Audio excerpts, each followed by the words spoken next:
Attention, please. Eastern Airlines Flight 19, now ready for departure. Welcome aboard the Walt Disney World Express monorail. Now, ladies and gentlemen, we're entering the vacation kingdom of the world.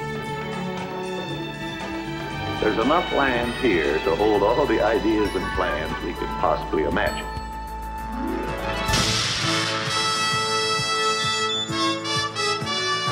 We call it Epcot. Will be our experimental prototype city of tomorrow. Welcome to another episode of the Retro Disney World Podcast, taking you back to the vacation kingdom of the world, the way it was, and the way it is in your memories. Welcome to another episode of the Retro Disney World Podcast, the official podcast of the Lake Buena Vista Historical Society. This is episode 55, Backstage Tour, where we'll be taking you on a tour of the MGM Studios in 1989 with the original trams, the original sets, and everything in the back lot. But before we get started, let's welcome the team here. Sitting with me, as always, is Mr. JT Kujar. How are you doing tonight, JT? I am great. Man, I always wonder what to say on these intros, but now I know because we've been practicing for an hour here. We've had a few technical glitches. Yeah, I just got back from Disney. It's super exciting down there. I had lots of fun, and now we're back to the gray dystopian world of January in Ohio. So yeah, not fun. Not fun. It's all good. Well, down in the warm tropics is Mr. Hal Bowers. How you doing tonight? Aloha, I am doing just fine, thank you. Despite my good. strange coughing noises. Yeah. All right, and also coming to us from the city of brotherly love is Mr. Brian P. Miles, which you're back in the swing of the hockey and all that stuff, right? You got your season passes, seeing some games, and but you made it down to Florida, too, to see Hal and some friends. I did. Greetings and salutations. And Happy New Year. I escaped over the Christmas week to Walt Disney World Resort in Central Florida, and I'm now back in the veritable winter wonderland of the Commonwealth of Pennsylvania here. Anxiously awaiting my next trip out of Pennsylvania to someplace warmer until it gets warmer here itself. That's right. So I hope everybody out there had a great holiday season, and as Brian said, Happy New Year. And JT, I have to thank you for the little trinkets you sent. Ohio steak sauce or something I got to give a whirl to, and Great Lakes Brewing, it's their Great Lakes Brewing, yeah, it's pretty good. I used it the other night. I put some on pork tenderloin, sliced pork tenderloin. It was delicious. Nice. It's the Great Lakes Brewing Company Christmas Ale Glaze. Yes. Todd, I used some salad dressing from you the other night. What'd you think? All right, so I got it ready. I've been waiting for this. I shook it like crazy. I grabbed it to pour it, and by the time I grabbed it to pour it, it had already resettled instantly. I'm like, what? I mean, you literally have to shake it while you're pouring to keep the mixture, whatever, the oils and the vinegars together. When the bottle gets a little low, it's easier to. It was good. It was very good, though. I liked it. I love it. For all of our confused listeners, Todd sent each of us a bottle of like Aunt Fanny's magic oil dressing or something like that. Yeah, it was good. From Framingham, Massachusetts. It's called Fanny's Italian dressing. It's good stuff. Okay, well, before we get started and roll into the main topic, we'll, as always, we kind of go back and comments and corrections. And I just wanted to make a real quick mention here is that this is episode 55. We did do a mini episode, so if you haven't listened to 54.5, certainly give a listen to that, where we talk with Tom Tierney and Lisa Bastoni about bringing the world closer to you. Tom Tierney was the lyricist and musician behind that piece, and how we had a great time. That was an mini episode that I think we uncovered more than we expected. In fact, absolutely. It was a whole behind the music episode. It really was. It really was. We found out that the original song was 7 minutes. We played Lisa's her version of the song from RetroMagic, which we've gotten a couple tweets that people keep playing and can't get it out of their head. So it's a great listen. So just want to remind people to take a listen to that if you haven't heard, or if you just gloss over our mini episodes. Some of them are really good, so give them a listen as well. But with that, JT, I'm going to turn it over to you for the mailbag. Dragging it back out through the snow. What do you got? It actually was a slower month. I think the holidays kind of, put a damper. People are mailing Christmas cards and not letters to us. So get the letters coming again. We had a few. First one is from Rob. He says, "Hey guys, I wondered if you had any information about the Epcot VIP lounges, specifically the Kodak Lounge, of which I've only been able to find one photo. I've done a lot of research on the others, but would be interested to see if you knew any more. Keep up the great work, Rob." Well, I'll start, but I know Howard's been in some of them as well. But so I actually was in the Kodak Lounge, which was part of the Journey into Imagination and various attractions that came after it. Pavilion in Epcot, and I think that's the one he asked about. And in that pavilion, it was actually around the back behind where the Honey, I Shrunk the Kids theater and the gift shop and all is. It's around the back side of the building. And I was in it a year after Kodak ended its sponsorship. So Kodak's sponsorship of the pavilion ended in 2010. And I think I was in there maybe around 2011 on an Undiscovered Future World tour, one of the Epcot tours that they run. What I remember about it is it was very dark. It had that particular lounge was very kind of low slung and dark. It had these like brown leather seats in it, like oversized chairs and stuff like that. And very long, like it was a long, dark kind of, just lots of brown, just brown everywhere. Like an 80s lounge would feel. Yeah, maybe, right? It survived. I mean, I saw it in 2011, and the few pictures I've seen from before that look like, it was largely not changed much over the years. Now, I've actually been in the Spaceship Earth one, which was Siemens, and before that, the Bell System and AT&T. I have been in one from the Health Pavilion, the Wonders of Life, that was the MetLife, because they used to open that. And we were in the one from GM in World of Motion. And Norway, which was, I guess, the Norwegian Tourism Board or whatever, I guess, used that originally, that little lounge we were in upstairs for the Epcot. Oh, yeah. So and then small. the American Express Coca-Cola Lounge that was over top of American Adventure. I don't know. I was never in the Exxon one, but they all were pretty much the same. And there was a craft one on the third floor of the Land, which you can see some internet videos of people sneaking up there now, that's used for training and things like that. The Kodak ones I talked about were converted to, that's all office space now for Imagineering and park operations. They did the same thing with the Exxon ones. Once their sponsorship ended at Universe of Energy, they turned into like park ops and Imagineering offices, and so obviously now that they're building the new pavilions, they've relocated those folks. But that's what has kind of happened with them. They've either as the sponsorships have ended and Disney's ended sponsorships of rides, attractions, they are basically either get converted to office space or some other use, or they end up becoming private party venues like the Living Seas Lounge that we were in, that was United Technologies, which is really nice. But they're all basically the same formula. They were staffed by representatives of the sponsor, so it would be a craft employee or a GM employee. They're not Disney employees, and they would check you in. I was actually in the Siemens one when they were sponsoring Spaceship Earth as a guest of someone with Siemens. And so they would get a little code to be able to get in, and you go up and there's usually a drink machine and bottles of water and promotional materials, and basically just a place to kind of sit, use a quiet bathroom and relax for a little bit. And on the ones that were attached to attractions, I know with the Siemens one, there was a separate door we could go into to skip the line for Spaceship Earth. And I think most of the, I know that GM had the same thing with Test Track. So most of them had some kind of a door or queue area where you could come down and skip the line to get on the attraction.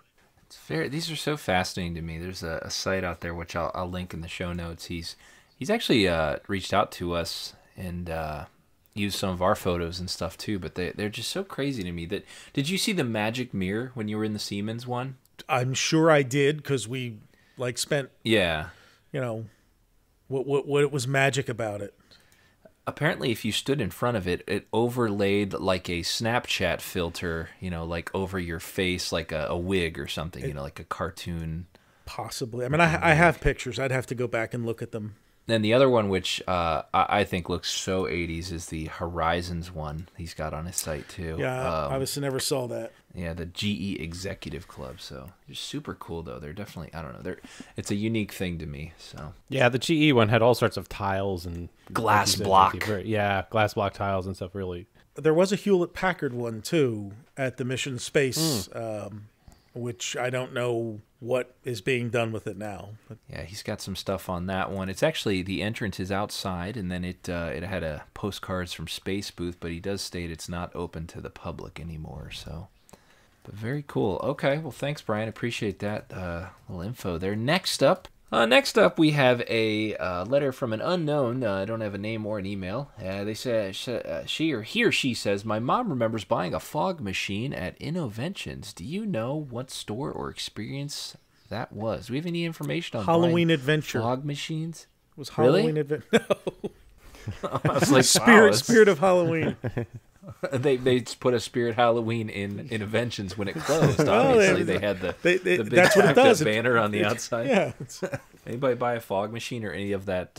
I'm imagining it's like that stuff that used to be in the what's the big mall type store that was over there, Mouse Gears. What was that called? Well, Centurium was still going during the era of Innoventions for sure, and being in the department store format, it had a bunch of different things that you could buy. It was almost like a sharper image in some ways. So there was a bunch of Disney merchandise, but then there were also things like the chess sets that would play themselves with like the magnetic sliders and jewelry items and all kinds of crazy stuff. So I mean, it wouldn't necessarily be shocking that they would carry an item like that. So I mean, I think that's the most reasonable guess. There weren't any like pop-up stores or anything within Innoventions. The one super outside chance, and what I don't know is if she actually got it there or whether she intended to get it after seeing it there. And I will say this name wrong. It's that Hemmeker Schlemmer. You said it right. Oh, that's right, yeah. Let's hear it from me. They actually had a small display at Innoventions at one point. No way. Yes, wow. They did. And they had stuff like, the one thing that I remember is they had a breakfast machine. So it was a device, kind of like JT's like hot dog maker that makes like the hot dog and the buns and the toaster all at once. It was a coffee maker, and then there was a place that you would put an egg in it, and in the morning it would automatically start your coffee, and then it would had a little cutting device that would like cut the bottom off of an egg and then drop the egg down into a frying pan and make like a little... Sounds like Pee-wee's Big Adventure here. Yeah. Like you want to trust that Sunday morning at 5 a.m. just to make everything and not burn the house down. Like golden age of like 70s to 90s of just zany appliances that tried to do like 7 different things. That's right. Yeah. And it had all kinds of... It was probably had 20 products in it, all kinds of different stuff. But yeah, that was part of Innoventions too. So I mean, that's another likely cool. place. Although I didn't know if you could ever actually buy there, or if they'd give you a catalog and then you'd go home and order it. Weird. Okay, well, That's there's some fog machine info. I'm sticking with Halloween Adventure myself. I'd be curious if they still have the fog machine. It's a Disney branded fog machine, perhaps. That's well, the one thing that did end up in stores at that time, it wasn't so much a fog machine as it was an atomizer. So there'd be like a little display thing with a plant or something in it, and then there'd be like a tube, and then it would with a pump, and it would suck it into a thing. So it would basically turn it into like water vapor. So it wasn't like a traditional Halloween fog machine that would fill the room with fog. it was like a mister almost. Like they have those little now they have scents that like spray out the scents that way, where it looks like there's this little fog that's constantly coming out of it. Because in the 90s, diffusers, diffuser. I thought, oh, that would be a really cool effect if you wanted to do a smoke effect or something at home. It's like that would be a great way to do it. I think they're probably $80 or $90 at that point. I'm sure it's much more affordable these days. All right. Well, next up, this is from Dane. Dane says, hello, I'm wondering if you have any images of any ephemera from the mid-70s shopping village, possibly Toys Fantastique. We visited Disney World in 1977 when I won a 2-week trip there, and I remember that we visited the village at least once. Would love to see some images to help bring back some memories. Thanks so much, Dane. And the first person I thought of this when I thought of images and ephemera is Todd, because Todd has been hard at work recently on this aspect of our site. So, Todd? Yeah, so we've been hard at work working to recatalog and improve the search engine that's behind all of our photos. So we've got over 12,000 photos, of which many don't have descriptions or are in the wrong places. But aside from that, and I want to thank all of our volunteers too. We have volunteers that are behind the scenes tagging these. We've written some software so that we could put quick titles on them and tag them. But what I did is I went and fixed up the search engine and fixed some bugs in it and expanded its capabilities in order to find photos much easier. So the great news is I just did a search on just the word Fantastique, and sure enough, came up with 11 results. And what's really great about it is that it will also show you the gallery it's in. So I can click on the Lake Buena Vista Shopping Village gallery, and it will immediately show me all the different photos that are in there. And we have many more coming that we're tagging and putting into the right sections of the site. So if you go to RetroWDW.com, there's a photos and slides section, and if you click on the photo archive or photo archive search, you can go right from there. And even from our main search bar, the little magnifying glass, just click that and you'll see search galleries. So a lot of great stuff. And like I said, a big thank you and shout out to all those that are helping on this massive project. I think of the 12,000 photos, somewhere around 8,000 to 9,000 require tags and expanded descriptions. So we've got a lot of work to do, and the more we tag and the more we fill the stuff in, the easier it will be to find everything. So and I keep scanning more. So yeah, and Brian just keeps throwing more at it. So there's a lot of great things in there. And Todd, some of those photos are your personal photos, aren't they? Yeah, I was to say, I see a young Todd McCartney in Toys Fantastique. That is me. Yep, I am in there. So that's on the gold key plan. You can pick out anything. He's got a bodyguard, a handler. He's like Peter Brady in that Toy Story. He's just picking out things from every aisle. And I don't know the episode number, but I know that we talked about it pretty extensively in our Lake Buena Vista episode. So, yeah, we did. I can pull that up. Because both Todd and I have very fond memories of shopping in that 2-story store. So we'll find that episode number. You can go back and you can listen to us tell you all about it.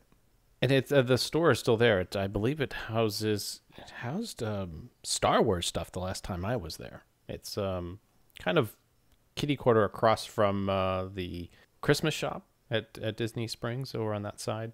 But yeah, the second story's gone, but the eaves and everything are still there with the wood that's there. So yeah, the photo archive, it's going to be very handy for all of us too, because we're going to be able to pull things up immediately and really kind of get an idea of what we have. And I should let people know too that we're doing extensive tagging work on it, to the point where if we're seeing something in the photo like a shopping bag or a trash can or a construction crane or something like that, or if you're on the Skyway and it's a picture of 20K, you'll be able to pull up the search results for 20,000 Leagues Under the Sea or for the Skyway. So adding a lot of those different things, so if you can say, oh, what was that trash can or what was under construction.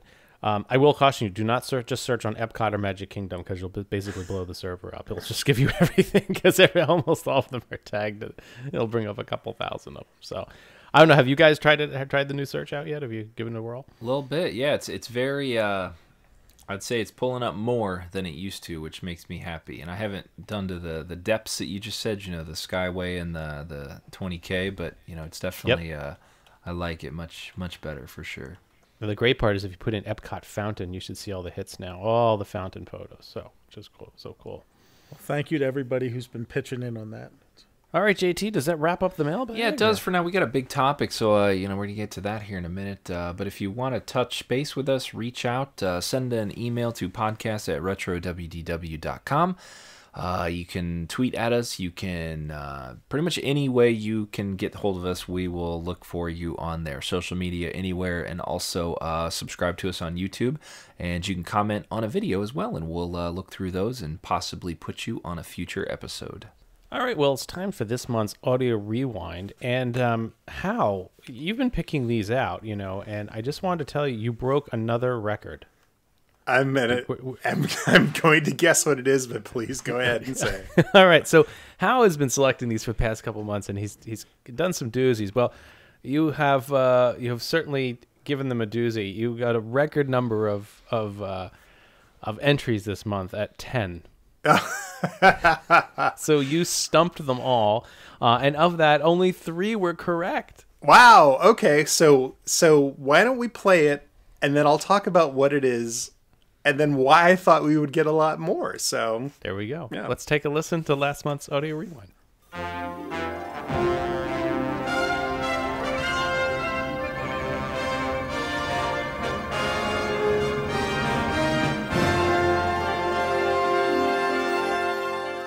All right, so that was the opening of Holiday Illuminations. And with everybody talking about Illuminations and the changes of it going to Epcot Forever and then Illuminous and all the holiday hubbub, I thought for sure that people would pick up on that. But apparently I was wrong. But we had 3 people, and we did randomly pick a winner of those 3. And I'm happy to say that Beth Goldman got correct. So from Maine, we'll be sending you the ornament set to put on your holiday tree, Christmas tree, or decorate your house with next year. And so how are you picking on out already that maybe more people can become involved with? Yeah, we'll pick something a little more accessible for this month. So for the 3 people in the audience who remember Johnny Carson playing Stump the Band. That's Howard right. Has succeeded. Brian, you've got something to give away this month, right? I do. Our friend Marty Sklar's, the late Marty Sklar's book, Dream It, Do It, has come up a bunch in the last month, so I'll give away a copy of that. Excellent. So that copy of that book will go to the person who knows the answer to this month's Audio Rewind.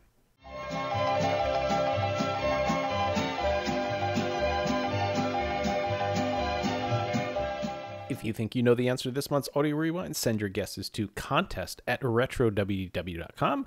All correct entries must be received by February 17th, 2020, and all correct entries will be entered into a random drawing to pick the winner on next month's episode.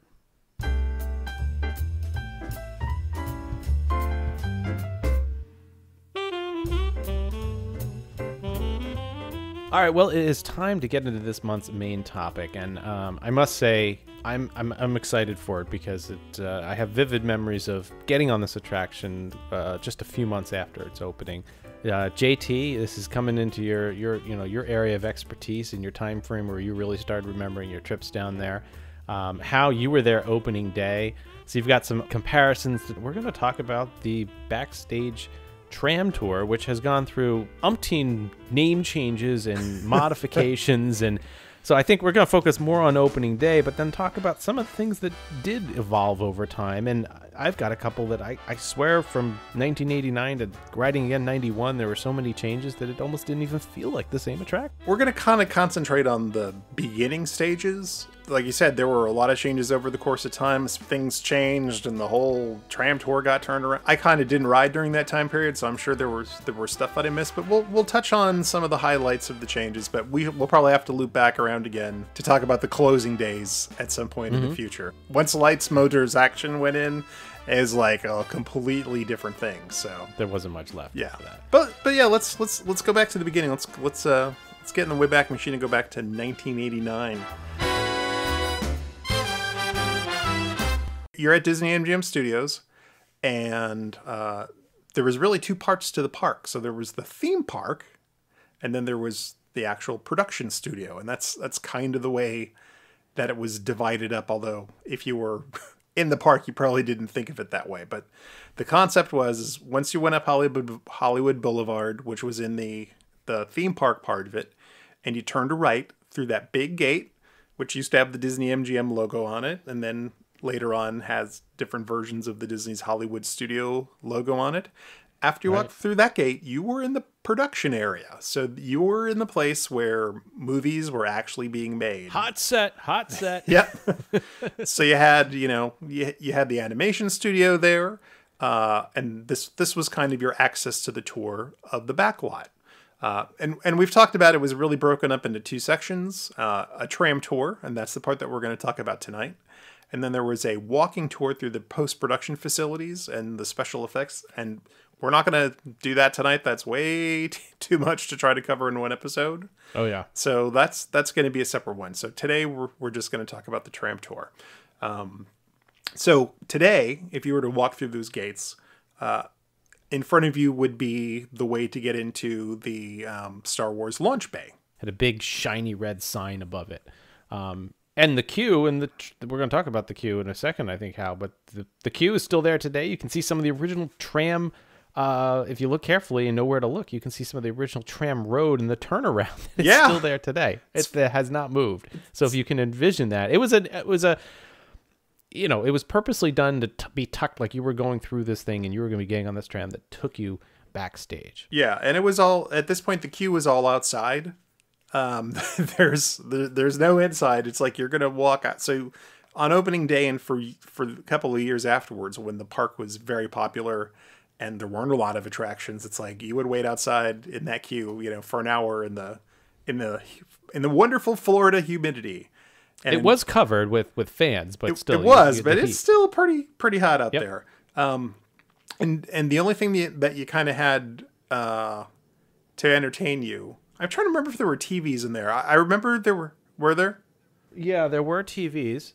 They were over. It was Tom Selleck and Carol Burnett. Ah, that's where that ran. Okay. And we should also mention that this was 1989 and 90 was really the start of where there was entertainment in some form or another in the queues. Universal did it, and all the other attractions around Disney started to add in televisions overhead that would play loops of different things.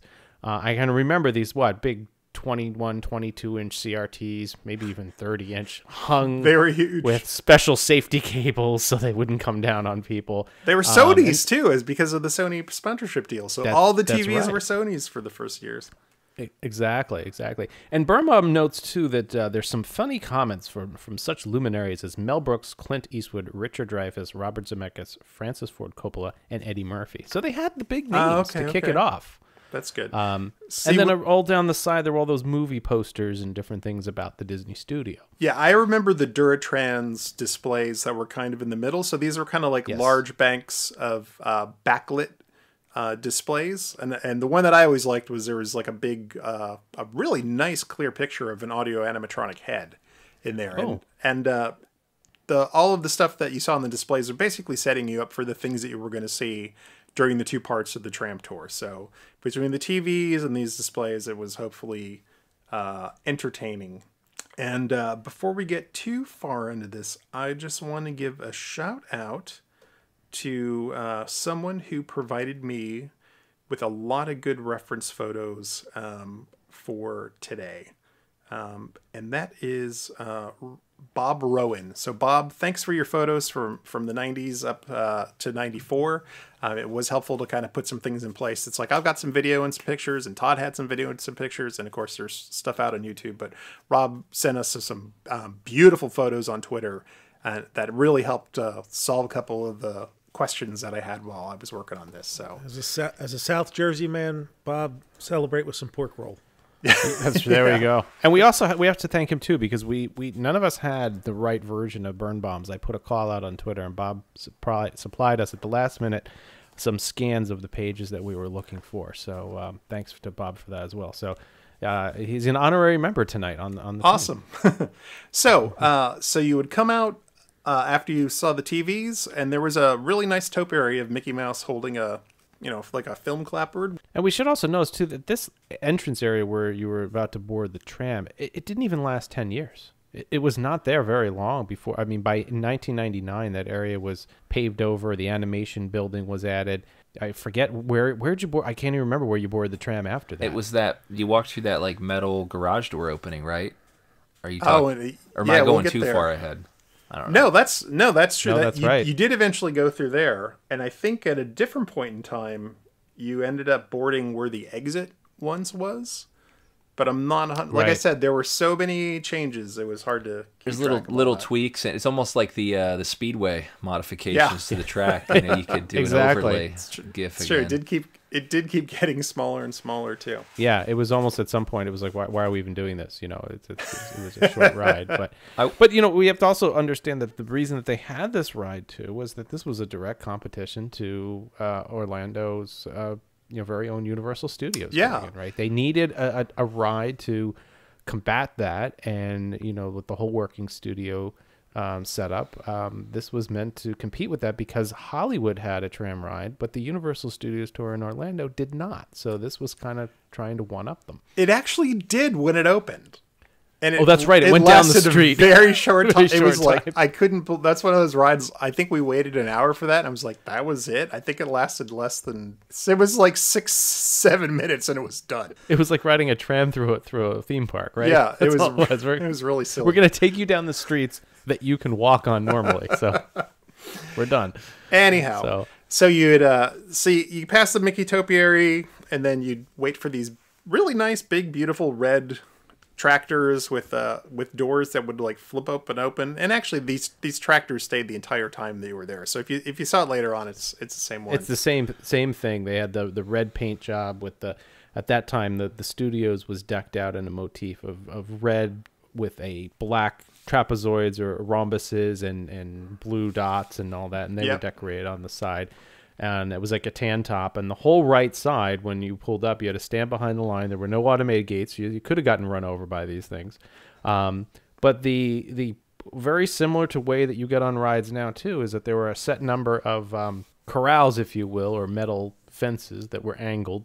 So when they counted you off and stood in there, just like you do for any attraction, they made you stay behind the line, because if you didn't, you'd be like, Chevy Chase getting whacked in the head by a swinging door or something coming up and knocking you over. They were pretty heavy doors. I'm surprised people didn't get their foot caught in them. I mean, I'm sure there had been.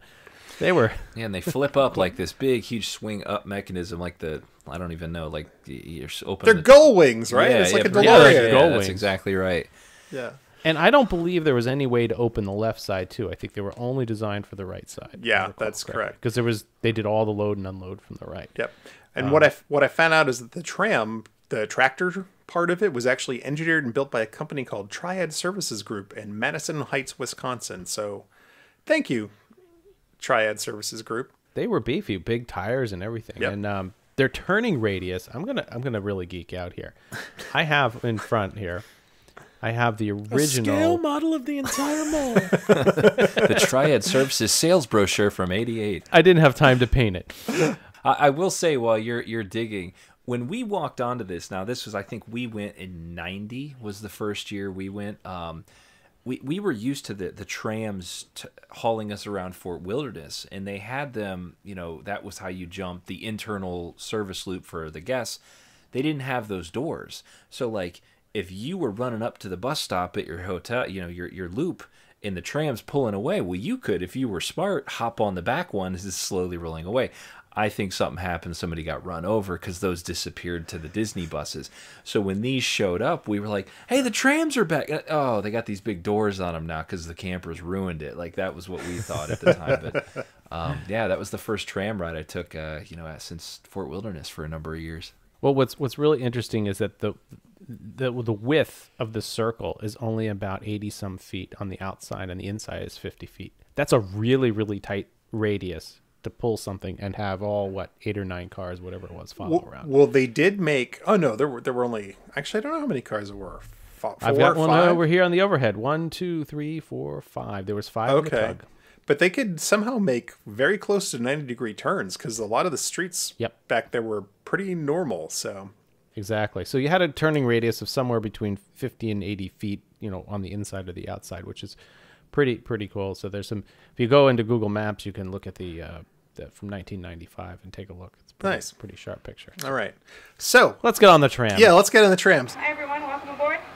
Please do it now before we get going, because once we are in motion, for your own safety, we must ask that you do remain seated at all times. Keep your hands, your feet, and everything else you have with you today inside the shuttle. And now that we are all seated, we're all clear. So here's something I just found out today. The show, the Tram spiel and the rest of the writing on that whole tour was actually produced and written by Tom Fitzgerald, the Beach Boy from Horizons. Look at that. There he was, still doing stuff back then. So I got one other thing to add here. I'll edit this and put it in. So, Brian and JT, you guys were just waiting with your boarding passes and boarding groups for Rise of the Resistance last month and just a couple days ago. So there's another line from Birnbaum here that there is a sign and it warns visitors that from this point on, it's a 45-minute wait. And that Birnbaum recommends that your time will be better spent at another attraction if you are waiting behind that 45. 45 sounds like a blessing for some of today's rides, right? Maybe not for this attraction, Todd. Well, back then... it was like a 4-hour experience, wasn't it? Yeah. It was. It was. And you know what time the video that we have, we arrived at 6:30, and we opened the gates at 7 and walked right over to it. And that's what you did. And this then too, this was I don't know about you guys, but I feel like this was one of the main reasons you went to this park. There wasn't much else to do. And there was a couple shows and things, but as far as like moving vehicles and rides that we were used to at a park, this was one of two, I think, wasn't it? Yes. You had this and the Great Movie Ride, and other than that, there was no Star Tours. You had the Indiana Jones Stunt Spectacular, you had Superstar Television, and the Monster Sound Show. And other than that, the tram and the walking tour, that's it. That's your day. So I came to the studio. I want to see the studio. So 45 minutes, that was the whole point. Yep. All right, let's take a ride. I'd like to officially welcome you to our studios. We are the Orlando counterpart of the Walt Disney Studios out in Burbank, California. Here we feature sound stages, outdoor sets, state-of-the-art editing, recording studios, basically everything you need to make a motion picture or a television show. All right, so you get on, you drive past the animation building, and then you use Todd's tight turning radius to do a 180-degree turn, and you pass by... A little bit closer to the ground here on your right is our prop warehouse. The prop warehouse. Now, what you would see a lot of times are kind of racks outside with a bunch of different miscellaneous objects. These were larger size props. You could see everything from like those red London telephone booths and just all kinds of miscellaneous junk outside. When the tour first started, there was a parking area outside of it, and it was usually kind of empty. But as time went on over the years, some of the vehicles that were out in the boneyard or by the loony bin were moved here. Specifically, later on, you would see the police spinner from Blade Runner and another car from Blade Runner, the red Lamborghini from Hardcastle and McCormick. Those were parked at the exit of the tram ride originally, but things kind of ended up moving over there. From the beginning, though, you would see a car from the Untouchables, and then within a very short period of time, all of a sudden, like a bunch of cars from Dick Tracy showed up because they had I don't know, a dozen. Well, and that was going to be one of my questions that, you opened here and, you're not even a year into this, and you've got all these props. So it begs the question, where the heck did they get half of this stuff? So they must have been storing stuff in their Hollywood studio and just decide what to ship out and what would make sense to put there. I mean, they were going to use it, but they had to send stuff that they would use. And obviously a lot of the stuff was never used. It was just there to demonstrate. Blue Thunder was there, the helicopter. That's right. Yep. That was further on, yeah. And to your point, Todd, I think there are probably some stories, one in particular that I'll get into, about where the hell did these props come from? Because some of them were seemingly random. I kind of felt like they just went around and someone had a budget to go around and get some stuff because they needed something. And there's like some rock work, right? Where does this rock work from? And when are you ever going to need like a yellow kayak again? And that's the stuff that you would see. And I don't know if they necessarily wanted to ship big items from California to Orlando. In some cases they did, but really, I think some of the stuff was locally acquired-ish. So I don't know. There's definitely some more research. It'd be fun to talk to someone who was involved with that. Maybe we will find that person one day. Yeah. But let's get back on the tram tours. Take a look off to your left, you'll see our bungalows, and that's just a fancy Hollywood term for office space. Bungalow number 1 is home to the Goofy Games. Bungalow number 2 is CK Productions. And bungalow number 3 is the permanent home of the Mickey Mouse Club. You make a right-hand turn, and then you go past the bungalows. Now, these didn't look like traditional, like, cool turn of the century or, turn of the 19th century bungalows. It's like they were just kind of like long metal buildings that held offices for productions that were using the studio facilities. Initially, there were 3 of them, but a 4th one was added by the time the park opened. And it was really, seriously, just production offices. So someone would come in to, do a show, and it was almost like there were 3 or 4 doors and windows in the front, and they would just, give the production team some places with desks and things to work in. So, and those were on the left-hand side of the tram, and I think right before you did that too, they would tell you to get your cameras ready because you could see the Eiffel Tower too. That was a big portion of it too. Like, get your cameras ready, and for those on the right-hand side, exactly. If you're on the left, sorry, buy the postcard. So this is good because I do want to talk about the Eiffel Tower next. Your first photo opportunity is coming up high in the sky to your right. That's the symbol and landmark of our studios. It's our award-winning Eiffel Tower. It does stand 13 stories tall and is capped off by a giant set of Mickey Mouse ears that weigh 16 tons. And for all of you trivia buffs, that is a hat size of 342 3/8. So the first thing that I think is important to talk about the Eiffel Tower, which I actually didn't know, is its spelling. It's actually spelled with 2 F's, which I assume is supposed to be a takeoff on the way Eiffel spelled his name. So technically, it's spelled Earfful. Okay. Eiffel Tower. And it's not Earful, it's double F. Don't ask me why. You have to see if, Ferdinand Eiffel or... I think over the years we've dropped the second F because every reference I've ever seen to it, including all the ones from Disney when they were taking it down, exactly had 1 F, not 2. Yeah, it's amazing. So the guides would tell you that it was an award-winning tower, and I was like, what award would this tower possibly... What? Oh, hold on, I got it. It's the tallest water tank and lightest that didn't hold water. You're close. I'm close. You're close. It actually... So here's what I found out about the Eiffel Tower. It was actually made by a company called Caldwell Tanks in Louisville, Kentucky, which has been making water tanks since 1887.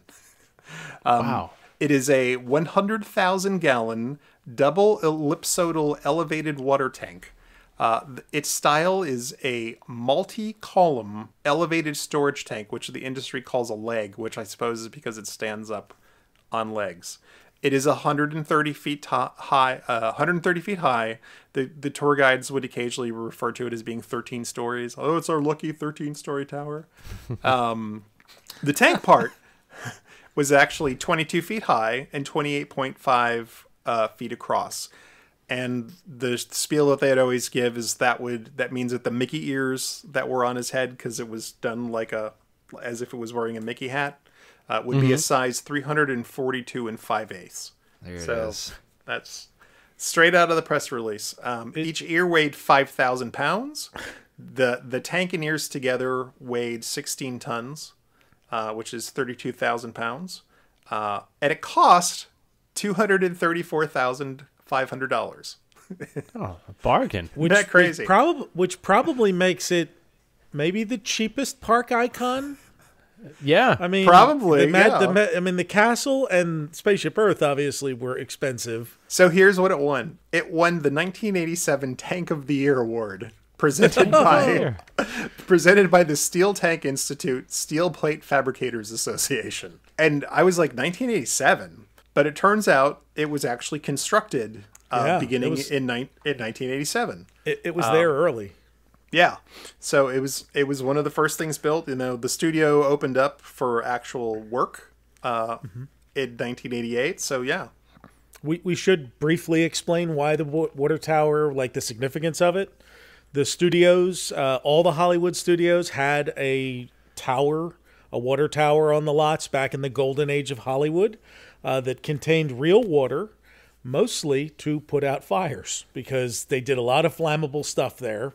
And that was there was not the underwater pipe systems that exist now. Most of those Hollywood studios were built before those water services were in place. So they had these water towers on the sites of the movie studios to be able to put fires out and have a supply of water there. Now, my understanding, Brian, although I don't have any further evidence, but supposedly the water in the water tower was somehow also used to temperature control the sound stages. And I don't know how that was done, but apparently that may have been another function. And it might have just been the water ran through pipes in the walls. Now, they didn't do this at the Disney-MGM Studios here in Florida, but apparently in Old Hollywood, that may have been something that was done. I just don't know enough about water towers. So nobody does. I've never been to a Tank of the Year ceremony, so my knowledge is limited to knowing that Warner Brothers had a cool water tower, and Universal and Paramount. They all had these cool water towers that you could see from beyond the gates. Yeah. And that was actually a nice thing about this water tower. It was very close to World Drive. So you could see it as you were driving down on your way to the Magic Kingdom or Epcot. So you're like, hey, look. Eiffel Tower. There's Disney-MGM right there. It also had a ring of lights around the ear line and around the cap line. Oh. So it was visible at night? Yeah, at Christmas time they would put a Santa. The first few years they put a Santa hat on it. I saw that one year, and then we also saw the 101 Dalmatian paint job it got. It wore goggles when the Orlando Magic went to the playoffs. For Horace Grant. Yep. And then it also, someone said, and I don't remember this, that at Halloween time, at least once, it was dressed up like a ghost. So yes, that is a thing that happened. I feel like once or twice it was used to promote films that were coming out too. That off the top of my head, I'm not remembering specifically which ones, but there were times where they dressed it up for specific film releases. Yeah. Now, typically it had the Disney-MGM Studios logo on it with the lion. And then after the MGM thing ended, then it was repainted with whatever the current Hollywood Studios logo was. And Todd, where would it have been kind of in today's? Yeah, it's pretty much where the Slinky Dog coaster comes out of the building. That right where that kind of turns, and my son was telling me, I was telling him what we were talking about today, and he said that inside the attraction, there's a drawing on Andy's wall, and it has the Eiffel Tower on it to commemorate where it was. So I have to go check that out. So some other information too, just on the bungalows, is essentially on the spot where you enter Toy Story Land. Now that's the bungalows extend just in that general area when you come in around the corner. And the Eiffel Tower was removed on April 29th, 2016. There we go. Such a sad day. Did it go anywhere? It wasn't been repurposed? No, it went to the boneyard for a minute, and then they Yeah. No, they didn't reuse it anywhere. They put up a new water tower over at Disney Springs, but they didn't reuse that one. It was a different design. So Sayonara Water Tower. Take a look off to your right. You'll see John has steered us into a branch of our greens department. Get it? Branch? Yeah, right. This is where we store trees, plant shrubs, and flowers until they're needed on the set. So you've made a turn to go past to go up to the bungalows, and on your right hand side is the green department. And this was topiaries, trays of different bushes, roses growing up, trellises, anything that they need to bring in for background or any type of plant, small trees, anything like that. And they always had some sort of Disney topiary in there and cut and trimmed and ready to go. But, they did. Yeah. They would have like a dozen or so topiaries in different stages of growth. I think they said it would, when they did them for real or do them for real, it takes like 10 years to grow to full topiary. So they had a few out there. And they also had like a big prop flower stem from Honey, I Shrunk the Kids off to one side because, I guess it's a plant, so it's close enough. So this is on your right, and the bungalows are on the left as you're going through. What we'll have to do is take one of these old satellites and kind of map it out for everybody. Yeah, so you're kind of the steps along. You're kind of splitting the needle there, so you're right. The bungalows are to your left, and then they just kind of built a little channel because you're gonna go inside of a building. Whoa! And you know what's right there now? That's still the coaster. It's still the big loop. The final turn. Oh, okay. So next up on the tour is the costuming department. Right now we're going to pull inside for a moment, take a look at one of our more glamorous areas. This is the world of creative costuming. Here, over 180 artists design and manufacture the costumes we use for motion picture, television, and live entertainment. Which actually did hold Disney's creative costuming. It was a 32,000 square foot facility that at different points had up to 180 workers in it. Now, the guides would claim that they used more than 175,000 yards of fabric per year to produce more than 12,000 garments. And in 1994, it was said that they were producing 24,000 costumes a year for Disney shows, cast members, and audio animatronic figures. And I thought that was interesting because this wasn't built specifically just for, for movies productions that was going to come in here. It was actually creating costumes for cast members. It was used productions. If you did a production here, they could come in and design a costume for you and do that work. In fact, I found an auction in the past for a Superboy costume that was made for when Superboy was filmed there. And it actually had an Epcot Center tag, like from when they were building costumes for Epcot Center. Like that was the tag that they used that was sewn in the back of Superman's cape or Superboy's cape at the time. So, it was legitimately like a working costume department for films and TV. But, the work for films and TV was so scattered. It was primarily used to build costumes for the parades and an entertainment department. And then eventually cast members, and also audio animatronic figures. So all the replacement costumes were done in Florida. So they weren't done in California and shipped over. They actually had copies of the patterns for all the different things. There was an interview I found with a woman that was in charge of doing the Small World dolls, and they had racks and racks and drawers of like different buttons and shiny things that they would put on the costumes when they would do the refreshes. So it was a very busy place. It was funny though when you go through there and in the later years you really wondered how much costuming. It's almost like it became an extension of cast member costumes at some point. It could have been. The first room you would see seamstresses and tailors, and there was a bunch of sewing machines. But then after that, there were multiple rooms, even back when it first started, that had racks and racks of different costumes that were in storage. So that could have been and at first, when you would ride, everything was on the left-hand side. But at some point, a couple of years later, they actually added, because it was enclosed on the two sides, they actually kind of opened up the space on the right-hand side with some additional costuming facilities as well, which I thought was interesting. And one of the things that was cool is they had windows with notable costumes that they would change out from time to time. Take a look at the showcases as we go by. You'll see the costumes worn by Madonna and Warren Beatty and Dick Tracy, Julie Andrews' 25-year-old Jolly Holiday dress from Mary Poppins, Michael Jackson's spacesuit from Captain EO, and the costumes worn by the human co-stars of Who Framed Roger Rabbit. So in the early late 80s and early 90s, you would see costumes for like Bette Midler in Big Business, Dick Tracy, Mary Poppins. The Mary Poppins one stayed there forever, her Jolly Holiday dress. Captain EO, they had Michael Jackson's outfit as well as a Hooter costume there. And then Who Framed Roger Rabbit. And then, like I said, as time would go on, they'd switch it out. So in 94, it was like costumes from the Mighty Ducks and the Golden Girls. And What's Love got to do with it, which was a Tina Turner biopic. Pretty Woman, Sister Act. So even in later years, it would kind of change out from time to time. What was one of the last things that was like remained at the end of the tour's life? That is true.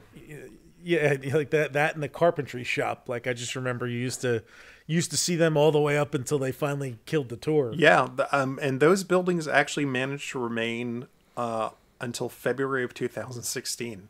No kidding. Wow. Yeah. It was like I'm pouring one out for them right now. we actually ran through them for a Disney race back in like 2014. Wine and Dine. We ran through those. It was an odd loop. I forget how we came in, but that was part of the route, was through those tunnels. So I mean, it's like weird. I was like on foot, through the costuming, carpentry, and then we ran through Osborne lights because it was late November. So cool. Very cool to see it in a different way and not in the tram. All right. So then just past the costuming department was the lighting department. Of course, it does take just a little bit more than wardrobe to make a motion picture or a TV show. So right now we're going to take a look at some of our technical areas. The first one is our lighting department. And here we can generate about 3.5 million watts of light. These are the big Klieg lights and the kind of studio lights that you would expect to see, filming Hollywood films. And they had racks, actually really nicely organized racks that you would go past that were all marked off as to what was exactly there. And, you could come in and either rent those for external shoots, or you could rent them for shoots that you did at the studio. And then besides the studio lights, they actually had a room for a short time that was filled with different lighting fixtures that you could also use for shoots. So there were like different sconces and chandeliers that I guess you could come and pick from for your production. And when the movie Dick Tracy came out, I guess someone decided that was stupid. So they turned it into sort of like a fake makeup room with a display of a lot of the prosthetics that were used for the Dick Tracy film, since they had all the weird characters' faces. Like so how a couple of things here is that what's interesting is I rode the attraction in August 1989, and by then everything was filled in. But for people on opening day when you went, it was filled with stuff. So how much of this was actually being, how much had to come up to speed beforehand, or did they just kind of fill everything and get these people in, all right, May 1st, 1989, you're now working at this facility, right? To get it. So it's curious. I'm curious to know when this stuff actually started. Well, the thing to remember is the working part of the studio was actually open in 88. So they would have had, the stuff like the lights and all that stuff would have been there. So Todd, if you remember when we had Chris DeBeck on, he told us that there was actually like a Panavision camera rental, like all that stuff was set up because you couldn't own a Panavision camera. Panavision could only rent them out to you. So they actually had an office there that they would rent that stuff out. So it was fully functional by time, opening day had hit. Now there were certain things that seemed less full, like when we talk about I'll just run through here so I can talk about the scenic shop and some of the changes that we saw over time there. Next, after the makeup room, there was a small props department. So it was racks and shelves with like little things like televisions and radios and ashtrays and just, small miscellaneous items you'd have in here. The big props were outside. It's funny, as you mentioned, and Birnbaum says Disney's camera equipment is so advanced that many visiting network television crews often borrow it when covering space shuttle launches at the Kennedy Space Center. Because who wants to drag stuff to Florida? Exactly. That's already here. Let's just use it. Exactly. It's a heck of a lot easier. And even I assume up to that point, it's like camera rental was something that you could do, in Miami certainly. But again, that's a really long haul up to KSC. So having that kind of facility available in Orlando was probably something new. Next up would be the small props department. So this was racks and shelves with things like televisions and radios and ashtrays and, just little items that you could put on desks and things to dress up a set. All the big prop pieces were out in the back warehouse that we talked about at first, but this had the small stuff. And then you get to the camera department where the rental stuff was. And there was this one little room that had, I think, equipment mostly just to like test and maintain the cameras that they were renting. It was typically, I never saw anybody in there, but I actually found some videos of people working in there. And they had some places where it looked like you might be able to load film, and then just some racks of equipment with TVs and test bars and things on it. But the next big piece that you would see was the scenic shop. Last in our tunnel is our scenic shop. This is where carpenters begin to build the sets that are later finished on the sound stages. You asked about what were some of the changes like on the opening day. That was the one place on opening day. It literally just was like a big workshop with nothing in it except for machines, drills and saws and things to build stuff. I mean, there was a little bit of work being done, but it didn't really, there were people in it. And unfortunately, I always tended to go on the weekends. So these folks were always off when I tended to go. Because unless you went Monday through Friday, it's like you rarely would get to see people working in these places. Same thing with the animation studio. I'd go on a Sunday and there'd be like, one person in there maybe drawing, but the rest of it was all empty. He had to come in because he didn't get his work done during the week. Yeah.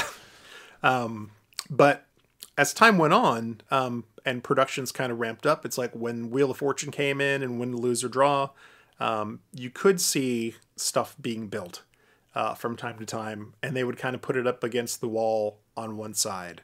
And then as the years rolled by into the 04s and 05s and 08s, they really started to dress out that area with just a lot of prop stuff to make it look. It looked more like a storage facility as time went on and less like a place where stuff was actually made. There was probably a sweet spot about 96, 97 when there was a lot of work going on in there. But as years went on, it just sort of became like faked to look like there was work happening there. More so I remember just seeing signs and different things that need to be fixed around the park. So yeah, and there are I think there's besides that woodworking shop, there is a woodworking shop that's still active in behind Epcot in the Japan Pavilion, where Meet the World was supposed to be. That's still a woodworking shop. So so they do a lot of stuff, and then Central Shops might have one too. I don't know. So it's like I guess they stay busy. All right. So a little bit later on, something got added to the right-hand side, which I know is one of your favorite things because you brought it up a couple of weeks ago to me. I did, and it's interesting because I did a little research on this, and it actually times well with the start of Delta Dreamflight, which opened about 2 months after the opening of Disney-MGM Studios. So added to the right-hand side was actually a half of a L-1011 TriStar, an airplane, and they could utilize it for shooting the interior of an airplane for films and television. What's really interesting thing about this is there's a whole press kit that came out with Delta Dreamflight. In it, there's 3 pages of interesting information about this and how they set this up for filming. First of all, it was the original L-1011 TriStar, not only an original, but it was the very first one that was built by Lockheed Martin. So it's kind of got a piece of history. They chopped it up. Basically, they took the first 65 or so feet of it, cut the cockpit off and made it removable so you can, it's on dollies and you can remove the cockpit. And then they split the fuselage down the center so they could open it up for a left and a right side. What's really neat about it is that the video monitors in days of old, when you're lucky enough to be on an airplane that had a television, they would pop down from the ceiling or they would be mounted just from the ceiling. So what they did is they made them be able to be used, or they could be used as monitors for shooting filming. So they could be looking in one direction and the director could be looking up at that and seeing what's going on. But it had the full cockpit, which was about 13 feet. And they could use it as a whole. They could use it as a half. That way you could get those odd shots of a camera looking straight across an aisle of 3 or 4 or something like that. So now what's interesting is you can still visit this. It's actually over in Atlanta at the Delta Flight Museum. Another piece of history, there's much of the filming for Passenger 57 was taken aboard that aircraft as well. And the movie Quick Change. Quick Change is one of my all-time favorite movies. Bill Murray robs a bank. Jason Robards is the investigating officer. Randy Quaid is in it. It is a terrific film. If you do nothing else, you should go and watch Quick Change this week. All right, there we go. And I guess it was Passenger 57, and then make a trip to Atlanta, and you'll be all set. Now, I guess I actually went to Atlanta, and I went to that museum, so I must have been on it, and I didn't even know it. So I got to go. You didn't even know, yeah. I got to go back and check my pictures now. Now, before it was on the side, I used to go by there, and I'm like, well, how do they shoot anything like through this glass with the tram there.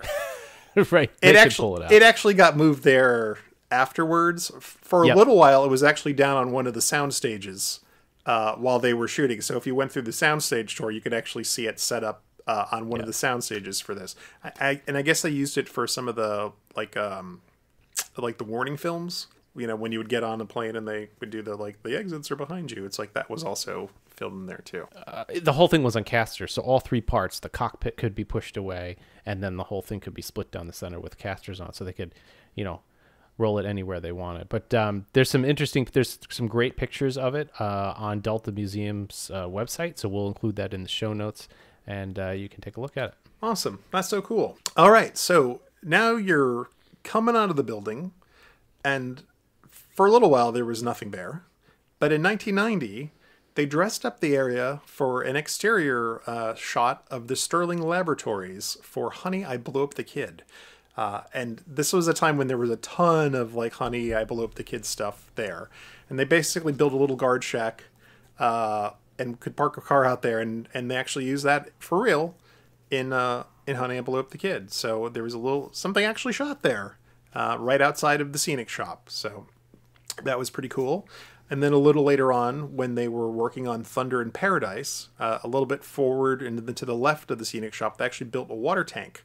Now, you couldn't actually see the water tank because it was underneath a big green tarp, but there were some underwater scenes that they needed to film for that show where, Hulk Hogan would go down and try to defuse a bomb that was underwater or something, and they shot it there. Now, you're probably thinking, well, don't they have a big water tank that they would dump the water on you over? That water tank is only about 3 or 4 feet deep. So this was more like 10 or 11 feet deep. And they even did stuff like they would have scuba lessons that they would teach in that water tank and stuff. So I thought that was pretty interesting. Past there, we're going to make a little bit of a right-hand turn and a jog. And we're going to roll ourselves onto Residential Street. Woohoo! Oh, yeah. Now, this part of our backlot is known as Residential Street. We do have some beautiful homes here. In fact, the first one coming up on your right, that one's for sale. This was an exciting portion of it, yeah. This was a big deal because after looking at all this, there was finally something on the ride that you would recognize. Yeah. Almost everybody was like, I know that one. Right. And I think this is again really to compete with what Universal Studios in Hollywood had, where they actually did have the backlot set and residents and city streets that had been there for years, and you would recognize Back to the Future. And oh my gosh, yeah, I mean you go. And that poor lot is burned down, 3 times in its history or something I think like so. that. It's all wood facades. That's why they have the water tower there, Todd. Exactly. They didn't put it out well the first time. So, but yeah, lead us down this residential street. Quite a number of homes that you may or may not recognize. Yeah, so it's a little strip. It's not super long, but they have a lot packed into it. So the first thing that you come up to on the right-hand side of the tram is a 2-story prairie-style house. And the first thing that you notice is that the side facing the trams you pull out is left unbuilt. So you can see right into it. And there's an open house sign because the house is for sale. And it sets up a joke for the guy that's telling you about all the houses are facades because the house is open and you can see right through it. And I know everyone would love to live and work in Disney World. But, well, before you decide to move into this house, you may want to take a good look through it. It does give a whole new meaning to that sign, open house there. These are all just empty shells or facades. We use them for exterior shots only. They say there's 7 houses on here, and they're supposedly each built in a different architectural style, so that way you could kind of represent, different parts of the United States, all in one place here at Disney. Or shoot the whole street and just be like, this was a very confusing street. Yeah. The architects just didn't know it. I mean, it could work as a street. Yeah. So immediately on the left... And it was 800 feet long, by the way. Oh, okay. I don't know. That doesn't sound... Is that as long? I need something to compare that to. How does that compare to a football field? It's 0.15 tenths of a mile, or about a little short of twice the length of a football field. All right, thank you. Now I can... If you were driving on the road from the full curve to the end. Gotcha. So. Now I can visualize that. So immediately on the left was a very large white international style house that the guides would sometimes call Miami style.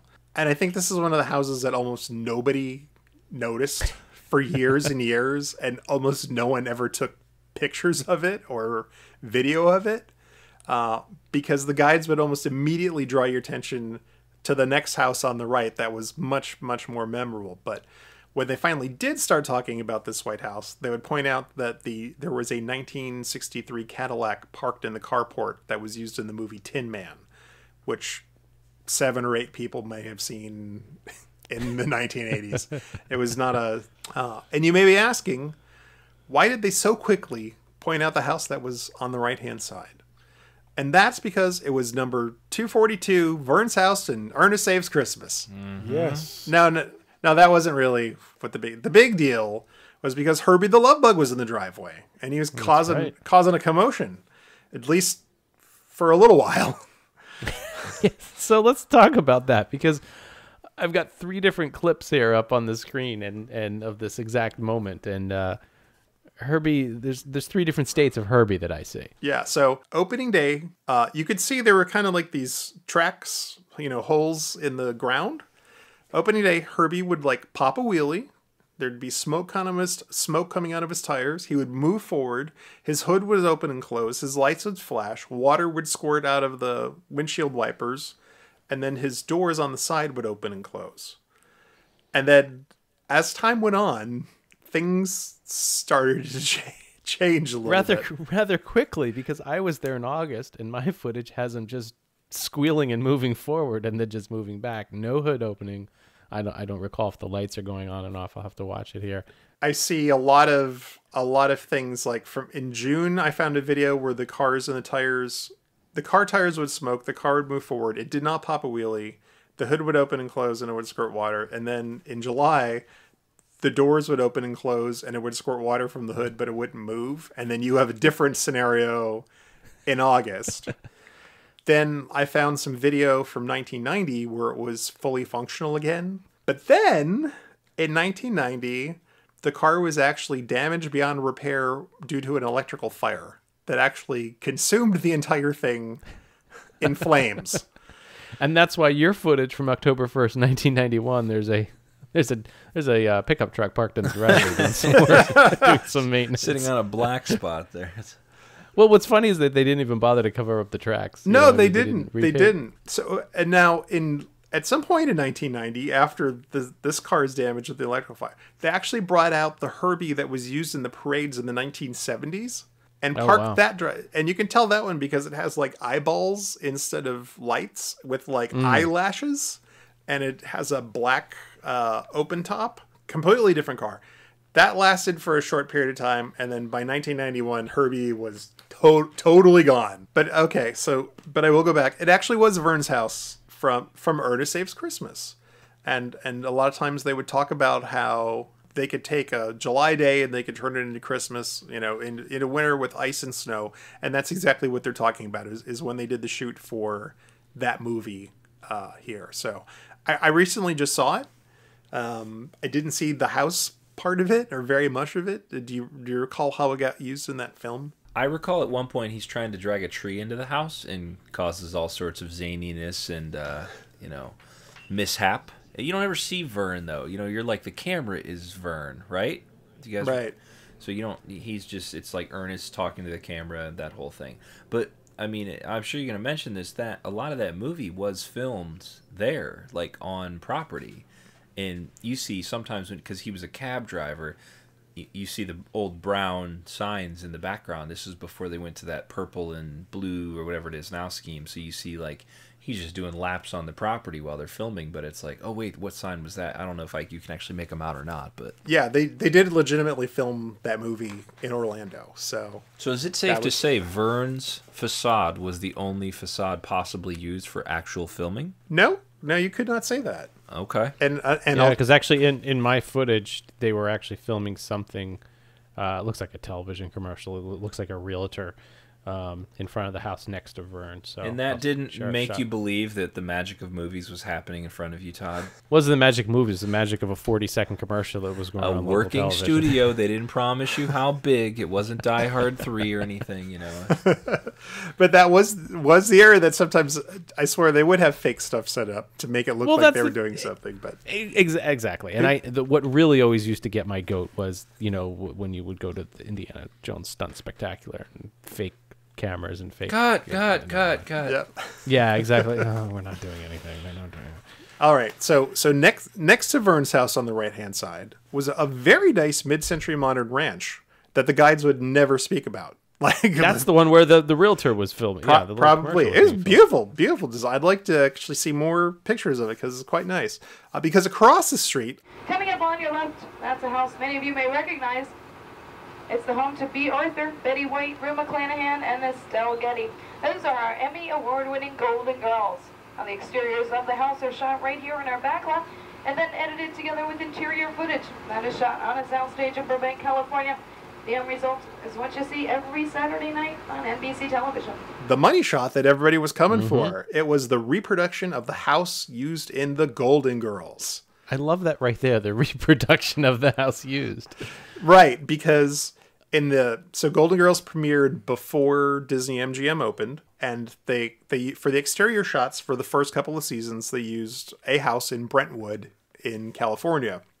And then Golden Girls was so popular, and they're putting together this backlot tour, so they decided to reproduce the house, which they called Hawaiian style, which I'm not sure why, but they reproduced that house in Orlando, and then for some of the later seasons of the show, they actually would use the exterior shot, you know, probably in an hour or two, all season long for the house there. And then in one of the MGM specials, don't a couple of the Golden Girls pop out of the facade there on the tour? They do. John Forsythe says something, and he's walking down, and he says, like, and you never know who could come out. And then, yeah, I think Rue McClanahan and I think Betty White come out and wave. Everybody would always stop and turn and film the Golden Girls. So you'll find hundreds of hours of footage of the Golden Girls house and none of the mid-century modern across the street from it. But yeah, it was cool because Golden Girls was a hugely popular show. It still is a hugely popular show, probably with all of our listeners. So that was kind of cool. So back on the right-hand side, there's another brown house, which most people probably don't pay any attention to. And that, JT, was used in the TV movie Splash 2. I haven't seen Splash 1, so... Well, it's if you see it first, you can do machete order. You can watch Splash 2 and then go back to the prequel and watch Splash 1 to find out how they got there. And then is this where we got the splash fountain that was always sitting around somewhere on the studio, MGM studio lot there? It was, that was from the original Splash. Okay. Yeah. And that was over by the loony bin where you would get off by the eating area there where you could take a break between. Yes. And that has an interesting history that we will get into when we do an episode about that area. And then after the Splash House, the guide would draw your attention back over to the left-hand side where there was a two-story blue house, and they would always use this house to talk about set dressing. Once a house has been chosen for a shoot, production designers to come in to give it a little bit more of a lived-in look. You can see they've been hard at work on this blue house on your left. Notice all the toys in the yard, the flag out front, frisbee on the roof, basketball court, even those scuff marks on the garage, all little things that can tell us about the family that's supposed to live there. You might also notice that part of the house is kind of dirty and old looking. Well, that's not layers of dirt and grime, it's just paint. And it didn't take years and years to create that effect, only about 2 hours. In 1992, they totally cleaned up the house and got rid of all of that stuff because it was used as Alice's house on the Disney Channel show Adventures in Wonderland. Which, I don't know if you saw that or not, but Adventures in Wonderland managed to kind of ingrain itself at different places of the Disney parks because there was actually a display at the end of Spaceship Earth in the Global Village that used characters from Adventure in Wonderland as well. So, but that was on for 5 seasons, so that show was, somewhat successful. And then Past that, on the right-hand side, is an area that changed a lot over the first couple of years. It started out as an empty lot that they'd have a couple of cars in, and then within 6 months, they built a playground there. And I don't know if they did that for show or if they just decided, hey, let's throw something on there to be cheap. But then on January 24th of 1992, during the show's 4th season, Richard Mulligan and Bear, who was the dog who played Dreyfus on the television show Empty Nest, came to the Disney-MGM Studios for a ribbon-cutting ceremony because they made a reproduction of the house that was used in the opening shots of Empty Nest in that location. That house was also in Brentwood in California, and they used the real one for the first couple of seasons, and then switched to the Disney-MGM version later on. So they did a big ribbon cutting ceremony, and then they had a parade, and they had a handprint and a paw print ceremony in front of the Grauman's Chinese Theater for Richard Mulligan and Bear. So then suddenly the Empty Nest house was there as well. So they had two somewhat recognizable houses, because Empty Nest was a popular spin-off of the Golden Girls. Then it also ran for 5 or 6 seasons, I think. So then, as you would come across the turn, there were a couple of different things that ended up there over the years. At first, there was really nothing. And then in the spring of 1991, the Bulldog Cafe and a sign for the Bulldog Cafe and the GB plane from The Rocketeer was added as you kind of made the transition from Residential Street to New York Street in anticipation of the movie opening that summer. And that whole right-hand side there was a weird field, world area where they would put a lot of different things. I remember going through and seeing some different production there. The one that you caught on video was filming for That's My Dog, which was a television show, I believe, on the Disney Channel. That's before the dog got the blog. That came later. No. Channel. Dog with the blog. That's right. That's My Dog was a television show where you would bring your dog and try to do agility tests with it. So if you look carefully on your footage, how you'll notice that there's cones and different things set out, and that's what that was. Oh, fantastic! See, I didn't get to see my footage, so I'm glad you knew that. Later on, they put George of the Jungle's treehouse there, not in a tree, and they had a Jungle Cruise elephant, who I believe was Static, filling in for Shep, the elephant. So that area would kind of change out on the tour over the years. And then the last structure on the left side was the infamous small town church that if you looked at it from the other side, it looked like a big city cathedral. I never got it. Did you ever get it? The thing is, you get so turned around. I thought about it too, because originally I'm like, what are they talking about? Yeah. So going back and studying, it does. The face... And I guess this is how well it disguises it. So the face that points towards New York Street is the big cathedral. And it actually does. Okay. If you look back, it looks like it's so different. Like you don't really have a connection between that and the other. So I don't even think it occurs to you as you're riding the tram that like that's the same building. I remember the first time we were on the attraction, my dad says, that was really good. Did anybody see the church? Because I didn't get it. That's what he said. It kind of... part of it kind of looked like a house. Yeah. But it was really, that's the thing. It was a small town, wood clapboard side church. And then you get about halfway, and then all of a sudden there's kind of like the big, rosette. I'm not sure what the technical term is for that Gothic style, like the big round circle holes cut in the wall. Like you have that. And then by the time you get around to the front, it's like super Gothic. So, it was hard to notice. And this was a time, too, where people weren't on New York Street. We'll talk about that in a little bit. But you were not on New York Street, and it was different. But so we're gonna make the right here, right? We are. We're gonna make a right. Turn on your blinker. All right, so we're gonna make a right, and we're gonna head into the Boneyard. The Boneyard, and then there was also how you captured this on the 91. Before we get to the Boneyard, on the left, do you remember what Billy Crystal film was big in the late 90s or in early 90s that came out? Does anybody remember? City Slickers. City Slickers, that's right. Do you remember what he made in the movie?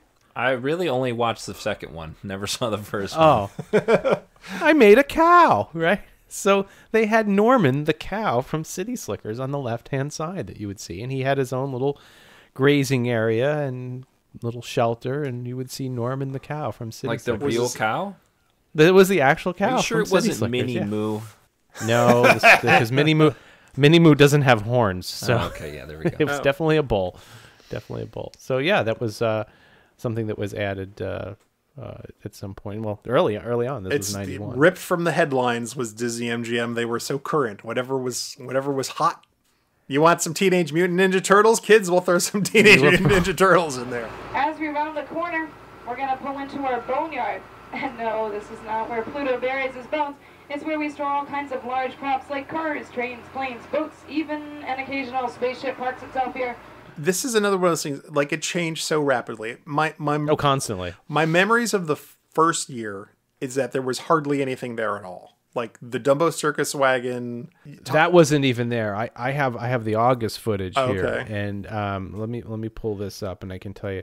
The big thing was the pod from Flight of the Navigator. Yeah. Okay. And the return of the Jedi skiff. Yeah. The skiff from the skiff scene where and then I think right before that there was a random boat that looked like Gilligan's Island, but I'm sure it wasn't. Hey, you see that blue and white yacht back there? That's just a boat. That's nothing. It wasn't even the SS Minnow. I'd like to clear up that misconception right now. And that my dad shut off the camera at that point because the only thing that you saw was the back of the homes from Residential Street, which were just all aging wood at that point. Yeah. And I do the fourth item is a snow speeder from Empire Strikes Back that they somehow dragged. Yeah. There's a shot from I think 1989 of the backlot, and when you get down to the boats, it's literally the only thing on the whole Catastrophe Canyon side is like 3 boats. That Gilligan's Island looking one, and then this kind of big red thing, and then another one that looks like a tugboat, and that was literally all that was out there. So yeah, they wound up. They added some helicopters later on. I think they moved the Dick Tracy stuff, Roger Rabbit. Things were put out there. I know you've got the back half of the airplane from the MGM from the Great Movie Ride was dumped. That eventually that eventually went to Jungle Cruise. Right, the way that was out there for a while. They had like 6 versions, and sometimes 6, and then sometimes 3 versions of the car that Roger Rabbit steals from Who Framed Roger Rabbit, as it goes in different stages of like getting destroyed. The trolley. Yeah, they had the trolley from Who Framed Roger Rabbit. They had the front of the Blue Thunder they had like, it started out as more of the Blue Thunder helicopter, and then eventually over the years, like parts of it started disappearing for some reason. This was a weird one. They had dragon boats from Surprise in the Skies out there at one point from the Epcot show.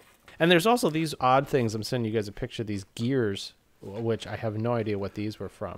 They almost look like a prop. Do you know what that's from? The gears were from the bridge mechanism at the conclusion of Dick Tracy when Tess Trudhard is tied up in there. They always like, oh, these are the gears from Dick Tracy, and I was like, what in the hell are they talking about? I finally had to go back and skim through the movie today to try to figure out where it was. I'm like, oh, there they were. And then we get to an anomaly that we only figured out today what this weird thing was. So, Hal, tell a little bit about what this is, and you sent us on a wild goose chase, if you will. I did. See what I did? Turn your mic off.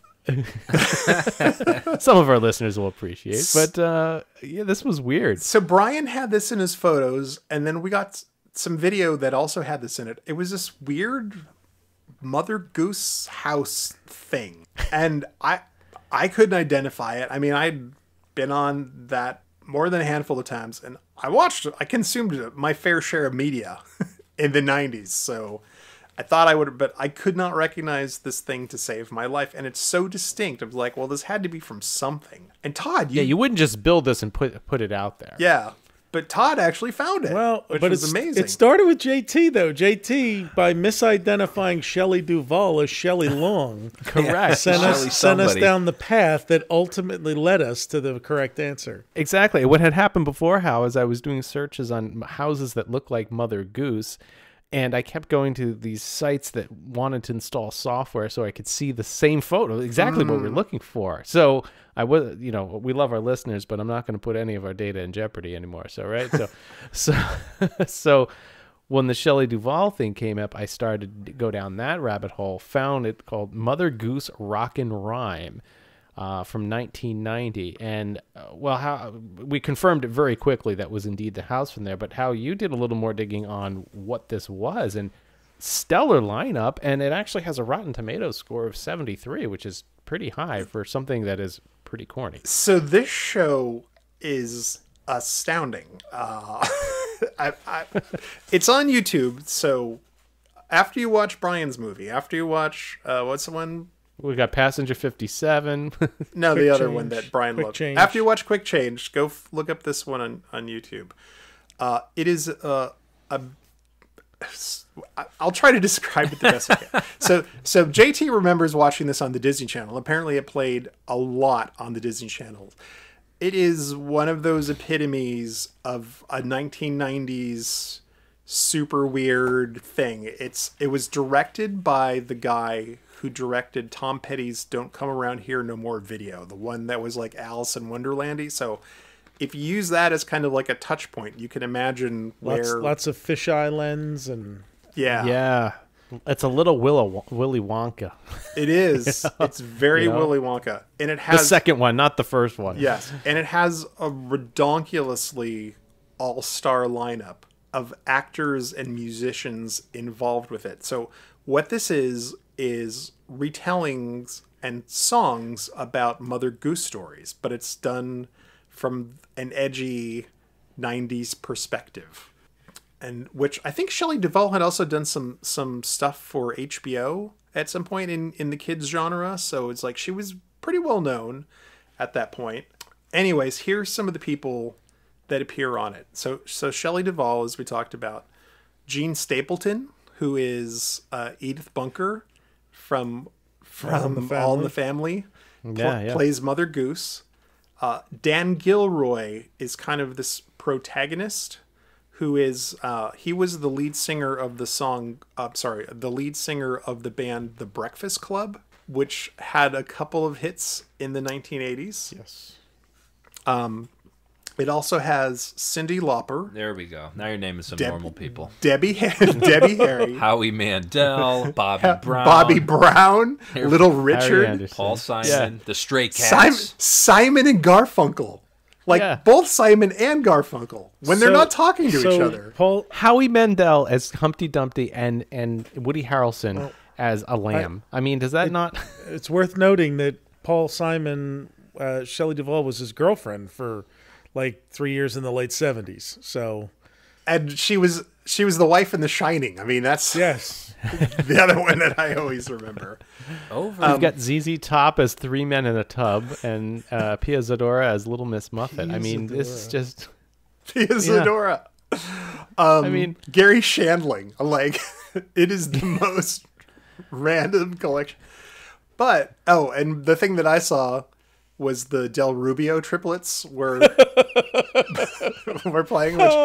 There's a Golden Girls reference for you. Yeah, so they were on the Golden Girls. This is a strange... I don't want to dive too far into the Del Rubio trip, but apparently this was a group of people, three sisters who sang with Xavier Cugat and bands in the 1940s and the 1950s. Completely kind of fell off the face of the earth. And then in the 1980s... they would play house parties of contemporary songs, like whatever was on the radio then. And they were rediscovered by some Hollywood producer who would basically hire them to play all of the big Hollywood parties because it was kitschy and funny and kind of ironic at the same time. And they ended up back on television again. They were in the Pee Wee Herman Christmas special. They were in a ton of TV shows after that. So, they were in All in the Family and... what's the one with it? Bundy, Married with Children. Married with Children. On that. Oh my gosh, they were everywhere. I mean, if you look them up, and they were in their. What would you say? They were in the 80s. They were probably in their early 60s or mid 50s somewhere. Yeah, because 60s they for sure. They died in the 90s and the 2000s. So they did. Okay, yeah. And what was funny is they would always wear these really tight outfits that would expose their legs. And then the other interesting thing is there's a heavy metal band in it, and the members are other people in the Breakfast Club, including Stephen Bray, who was the keyboardist who produced a lot of Madonna songs. But two names that you might know is Randy Jackson, who's a bass player, who later, he was a studio musician who later went on to do stuff with Journey after. But he was right. He was on American Idol for years. And then Dweezil Zappa, Frank Zappa's son, was also in that band, along with Warren DeMartini, who was the guitarist of Rat. So they had a lot of the like big hitters in there. Okay, so despite its I don't know if it's despite of its weirdness or because of its weirdness, the show actually won a Peabody Award for the quality of the entertainment in it. Naturally. It also naturally. It also won Emmy Awards. It won an Emmy. Where do I have it? Oh, it won an Emmy Award for costuming for a woman named Patricia Field, who later went on to win another Emmy for Sex and the City and an Oscar for The Devil Wears Prada. So this is worth your, I don't know, skim through it, if nothing else. I think it's an hour and a half long, probably, but there's sure to be some little nuggets of entertainment in there. You know, our listeners were so interested in hearing about like the history of the Golden Girls house, and this is what we went into. Right? Yeah. This is where our research led us. Please forgive us, but these are the rabbit holes we go down. We have a very clear picture on the site, which we'll link in the show notes here of the what we're talking about, the structure. Yes. Yeah. A couple more things that ended up on the Boneyard. One was a cutaway of an airplane that was used in Operation Dumbo Drop, which is another super forgettable movie from Disney. Was that like 93 or 94 or something? That yeah. Ray Liotta. Ray Liotta was in that. Ray Liotta, yeah. Post Goodfellas. Let's see. So they also had a lot of vehicles from Honey, I Blew Up the Kid. They had the boat from the 100 Lives of Blackjack Savage, which no one ever saw. Never heard of that in my life. There was this big catamaran style boat out there, and it was a show that Disney produced that ran on NBC. I think it shot 12 or 13 episodes, and they maybe aired like 5 or 6 of them. I mean, it just did not do well at all. But they had to mention this boat every time they came around the corner because it was there and it was predominant. They also had Bill Nye the Science Guy's helicopter from the Universe of Energy at one point. No way. Yeah, and a bunch of vehicles from Indiana Jones and the Last Crusade, including the tank and the motorcycle with the sidecar. So yeah. And you can see why this was a live spiel, because they did really have to bring a lot of that stuff in there. They didn't know what to expect when it was truly, operating.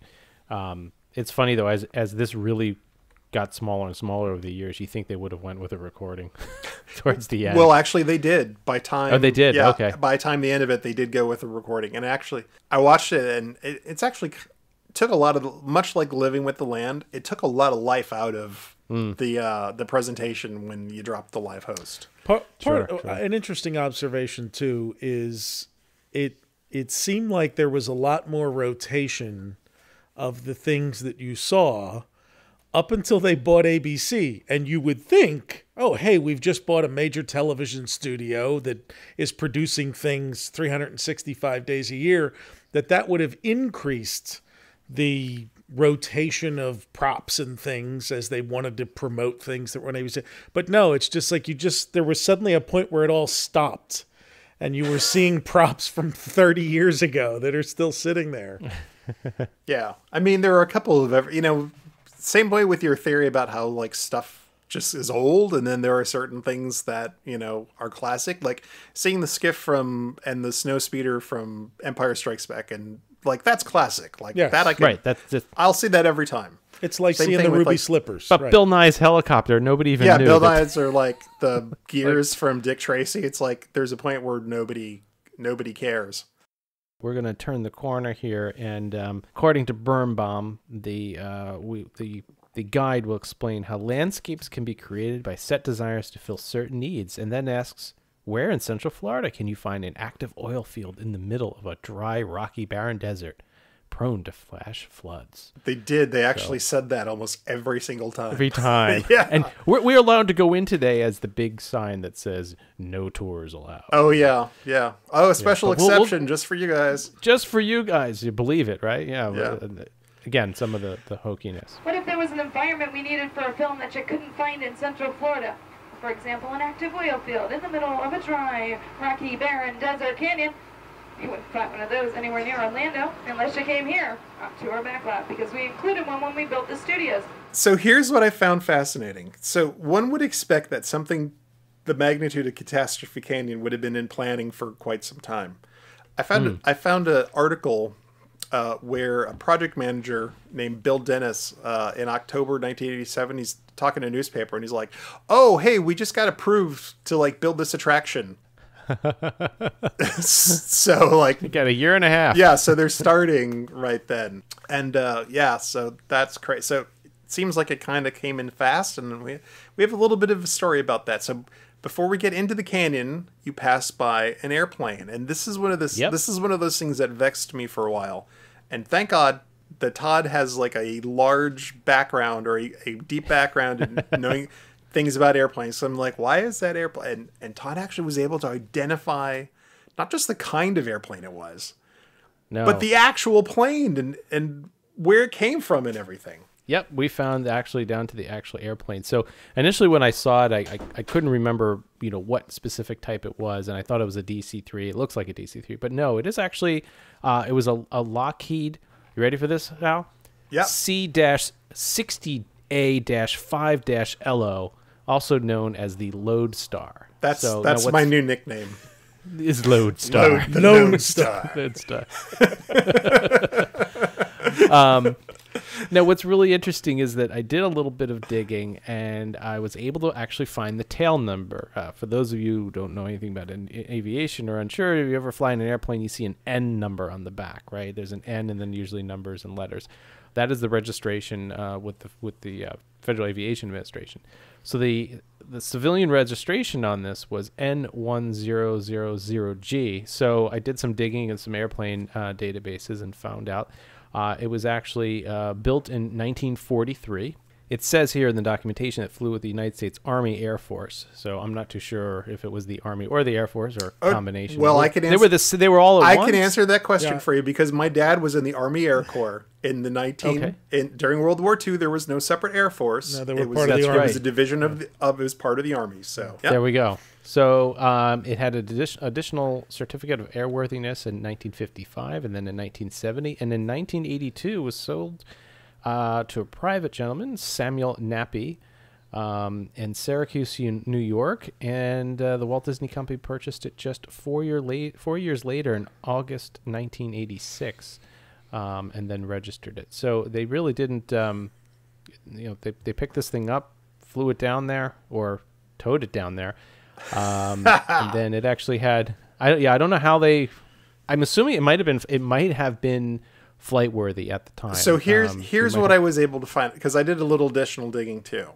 Did you? So I found out that Samuel Nappy, he owned an oil exploration business that would search Alaska for oil. So my assumption is that he actually used it. Now I've actually reached out to him through his current holding company, and because of the speed of this, it's like he didn't get back to me. I don't know if he will ever get back to me, but I hope to find out from him what the story is, because he actually turns out to be a fascinating guy. He's turned into a philanthropist. He set up an event in California in the 90s with the Dalai Lama and a bunch of other people. It is a super interesting guy. So I hope he can answer the question for me. That is really cool, because the picture we have is it's in Fort Lauderdale when it was right. One of the last photos was taken, so they must have flown it or again towed it over. Now I found something that looked like a change of registration on December 24th, 1988, and I don't know. The thing is, I'm not an expert at that, but somehow they got it from Fort Lauderdale to Orlando. I don't know if it was flight worthy. The photo from 86 looks like it's just hanging out like with weeds growing around it. Yep. And we talked about how when they flew the mouse in, Walt's plane of how they had to close down. Right. So, World Drive. It would have had to have been a similar situation if they did it that way. So, now here's another really interesting movie reference, because this is all movies here, right? So what was interesting is that when Samuel Nampy owned it, on the engine cowlings was written Shangri-La. Yeah. And I initially went down and started doing research, and there's the film Rescue from Shangri-La, which is about a C-47 or DC-3 that goes down, and those on the plane are with natives that have never seen technology and things before, and there's a whole movie, I think it's Rescue from Shangri-La or something. But what's really interesting is that Disney kept that name on the side on the engine cowlings, and then added the Mojave Oil Company logo to the nose. Right. So we found photos where it was kept in its original state, more or less, until 1991. And then in 1991, someone decided to tie the plane in more closely to Catastrophe Canyon. And that's when they modified the paint job, added the Mojave Oil Company logo to the nose on the two sides, along with these little, how, and the fighter pilots, they would like shoot down airplanes and they put little stamps on the side with like little airplanes on it. Well, they did that except with like oil rigs. So there's like 5 oil rigs stamped on the side, which I don't know what that means, like if that plane helped find 5 oil rigs, but they added that to it, and they actually added Mojave Oil Company, Mojave Oil CO on the port side in a script typeface, much like the airlines would do when those planes were decommissioned and turned into airliners at the time. But what's weird is on the starboard side, it just says Mojave Oil without. So I don't know if they ran out of room. The budget. It was a budget cut. The footage you have from 91 has the logos on the nose, which is interesting. So, well, Mort, stay tuned on that. But hey, another movie to look up, right? Yeah, we've given you another one. Yep, and that plane stayed in relatively good shape for a number of years. But there's photos of May of 2010, and the landing gear and the wings and the tail were all cut off and removed and placed to the side. Anyways, but let's get in Catastrophe Canyon, because let's get in there where the juice. We're getting special access tonight. That's right. Now, normally only production crews are allowed inside there, but they've taken the day off, gone to the Easter parade over at the Magic Kingdom, so we've gotten special permission to come in here and take a look around. So I found out that a man named Richard Vaughn was the show designer and producer. He was also the art director for the entire Backstage Studio Tour, and we actually spoke to someone who had a very large influence on how the ride turned out, or I should say this part of the show turned out as well. And we had him with us in Florida. So let's go over maybe a couple of specs on the attraction, and then we'll talk about how it got to the way that it was. Supposedly, when we roll into Catastrophe Canyon, which it's built kind of like a semicircle. Yeah, a little crescent. Yeah, a little crescent. And your cars pull into, and actually we're at a point now where this hasn't existed for a couple of years, so we should probably describe it. True. So you pull in on kind of this rickety wooden bridge into kind of a semicircle, and looking up you see a lot of rock work. It looks like you're out in the desert someplace. There's an oil rig that actually moves up and down like one of those pump things, a small one. There's some storage tanks, and there's a tanker truck kind of in the middle of it. And when you come in, the guide tells you that the props from the inside of the canyon are real, and they all came from an abandoned oil well in Texas. And then it starts raining, and they tell you about how there's like special nozzles that twirl the water so it looks like it's raining.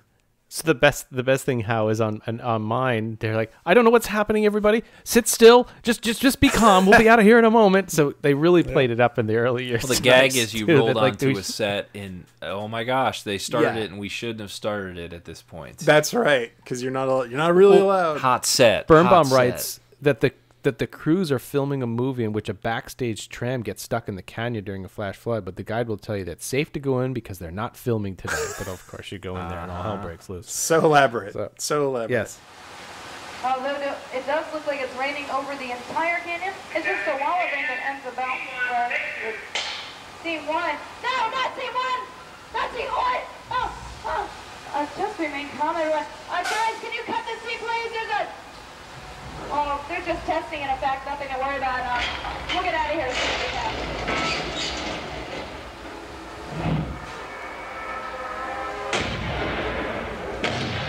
you're in there, and then there's an earthquake, so you start shaking back and forth. And if you look in the canyon wall to your right, there's some like electrical boxes with wires, and all of a sudden you see sparks coming onto them and sort of electricity traveling down the wires, and then it comes around to the front, and then these fires start, little different parts. So all of a sudden there's like different areas that are burning, and I think a telephone pole or electrical pole falls over onto the truck, and then the truck starts on fire, and then there's all these things that are on fire. And if that's not bad enough, suddenly the truck's air horn blows. It's getting a little high there. On the count of three, everyone yell water. Ready? 1, 2, 3.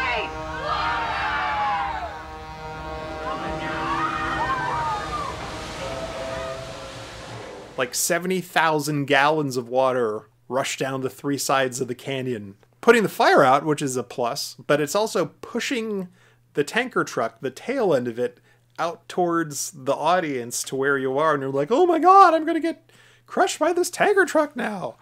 And if that's not bad enough, then all of a sudden water, like more thousands of gallons of water come like falling over the front of the little precipice that you're sitting on. But it turns out it's all okay. And all the time, your tram is rocking. They pull it into a specific spot so that all cars can be hydraulically manipulated back and forth to simulate an earthquake. So they're adding to it. So mean. I remember people the wincing with the heat of the explosion, and then the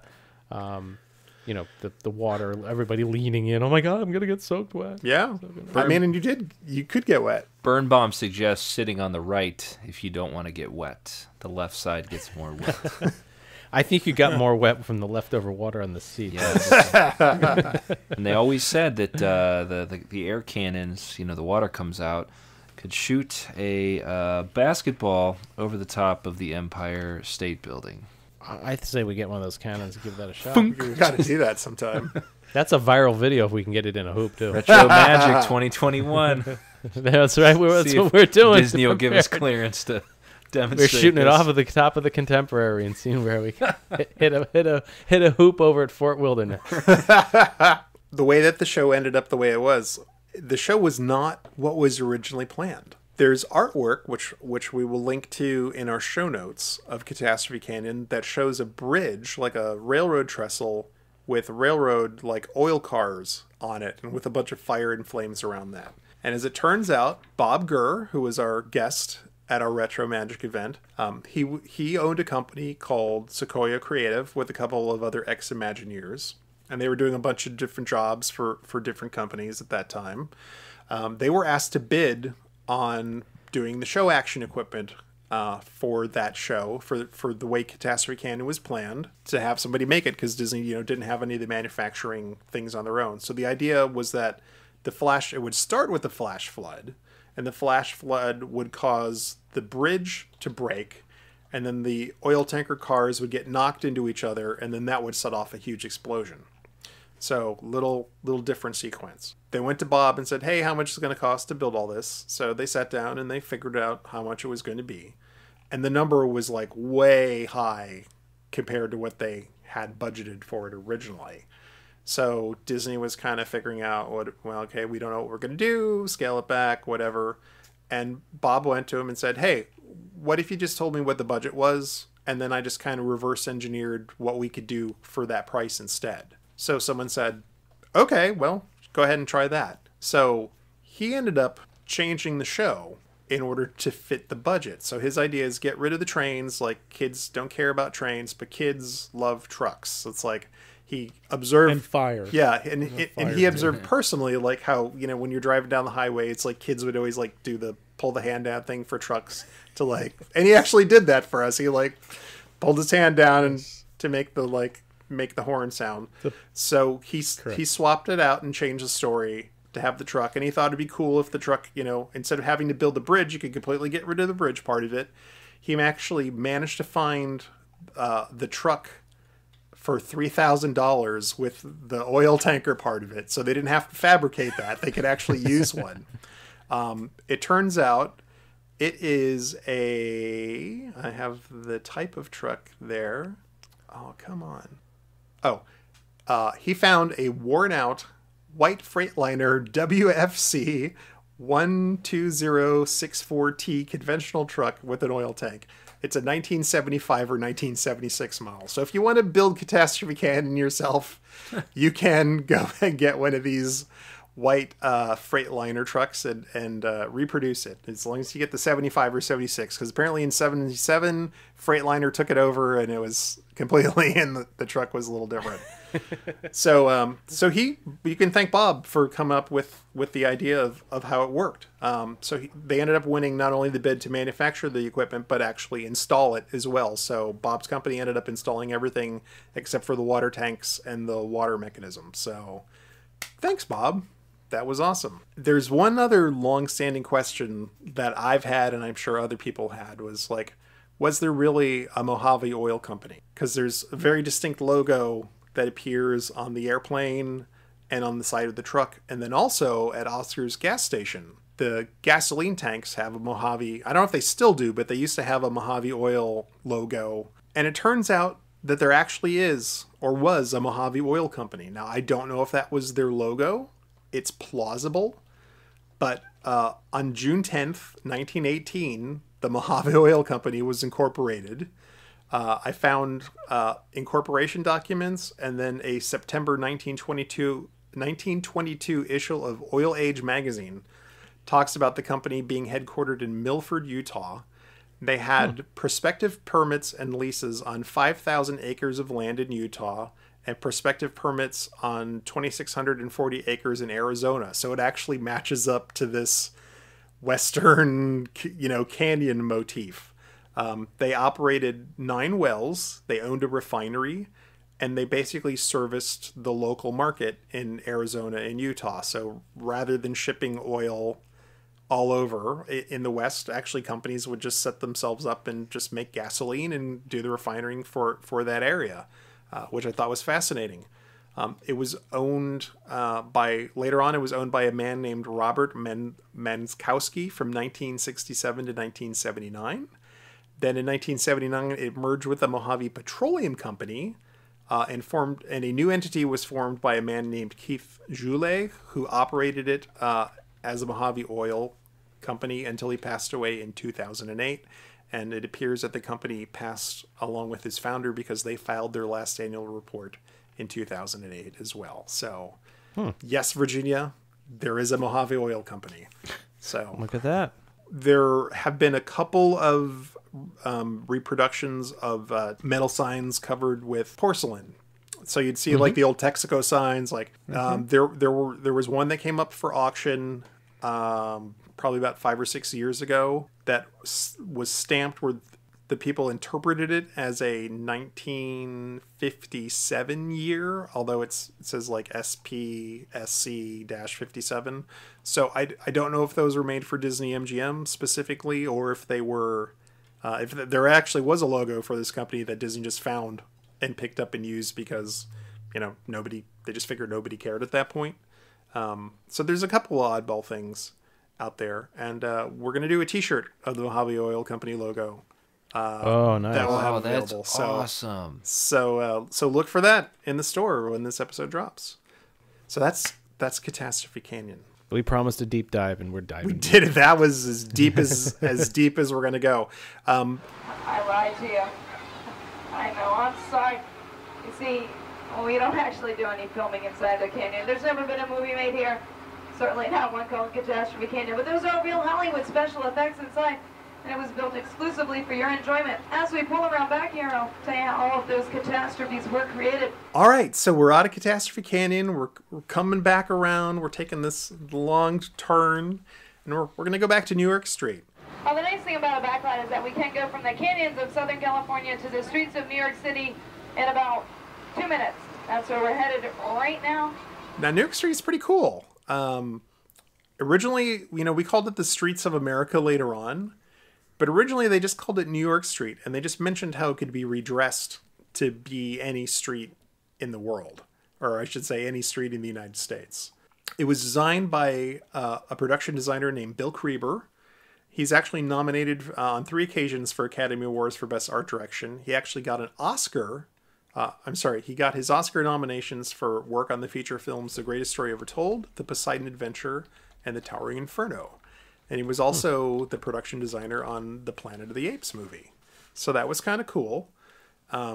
He actually designed and supervised the construction of New York Street as well as Residential Street for Disney-MGM. And what the concept of, because it's gone now, right? It's completely eradicated. Right. Now it's Galaxy's Edge. So if you never got to see it, what it was about 3 blocks long. And it was a reproduction kind of New York City. So you could stand at the end and there was a Washington Square arch and you could look straight down, and they had real buildings for the first 2 blocks.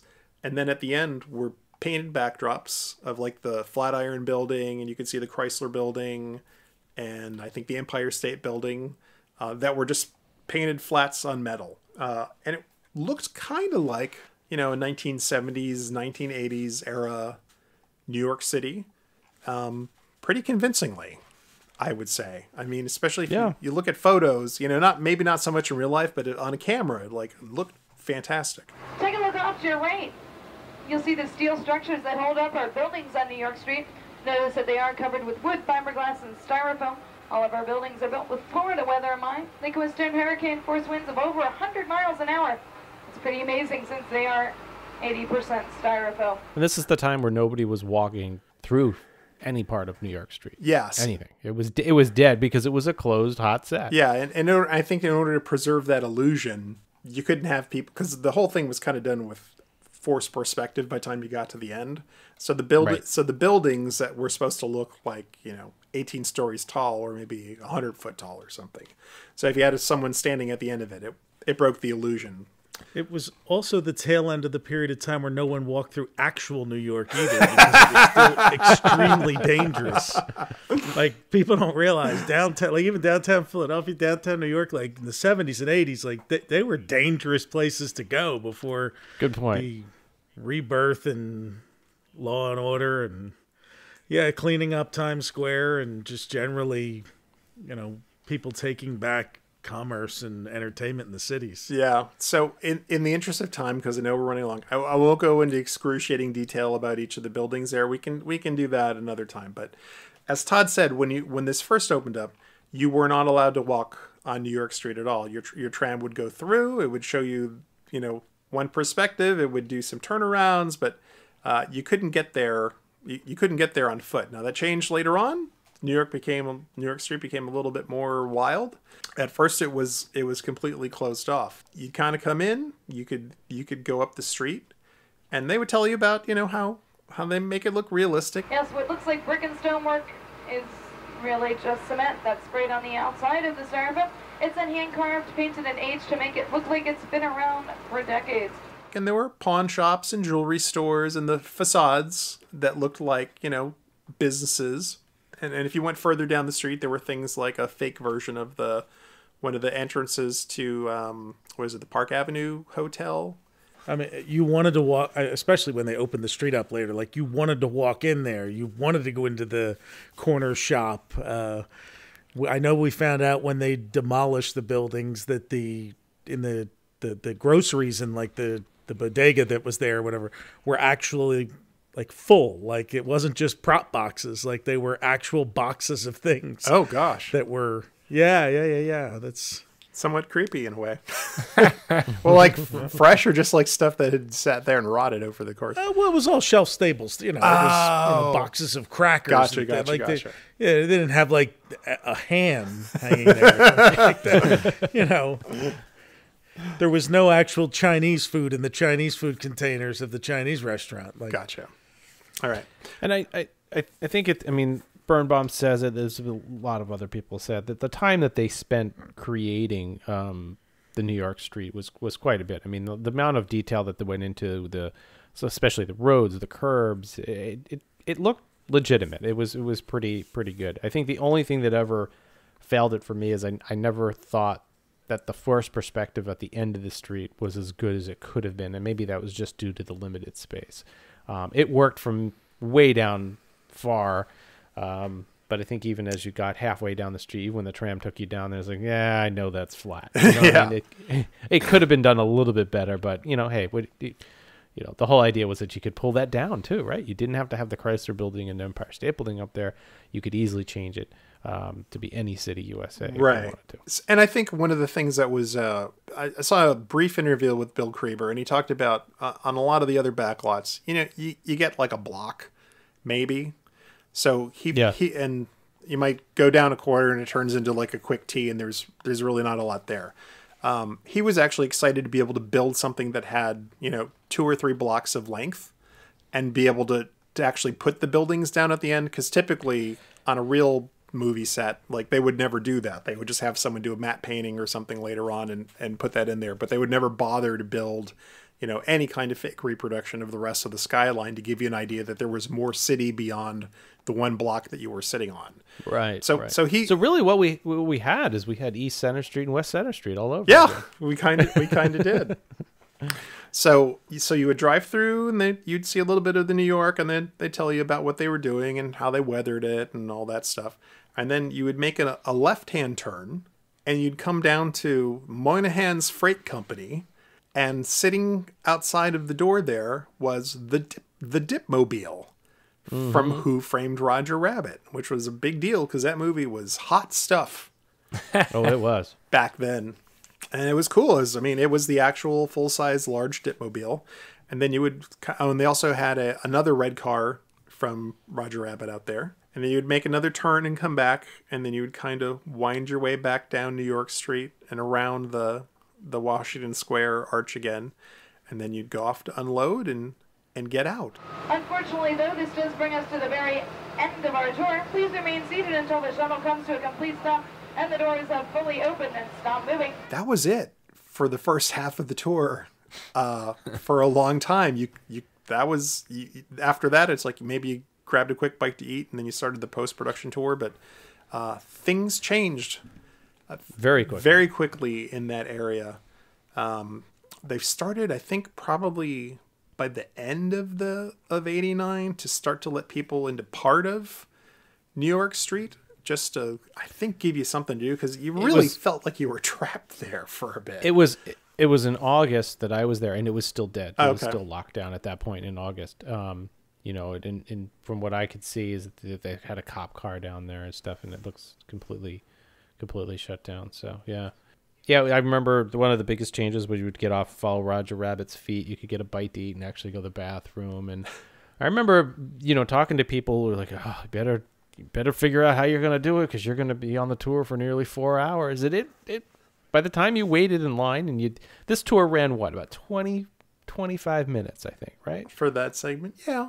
By the time you drove around and did it, yeah.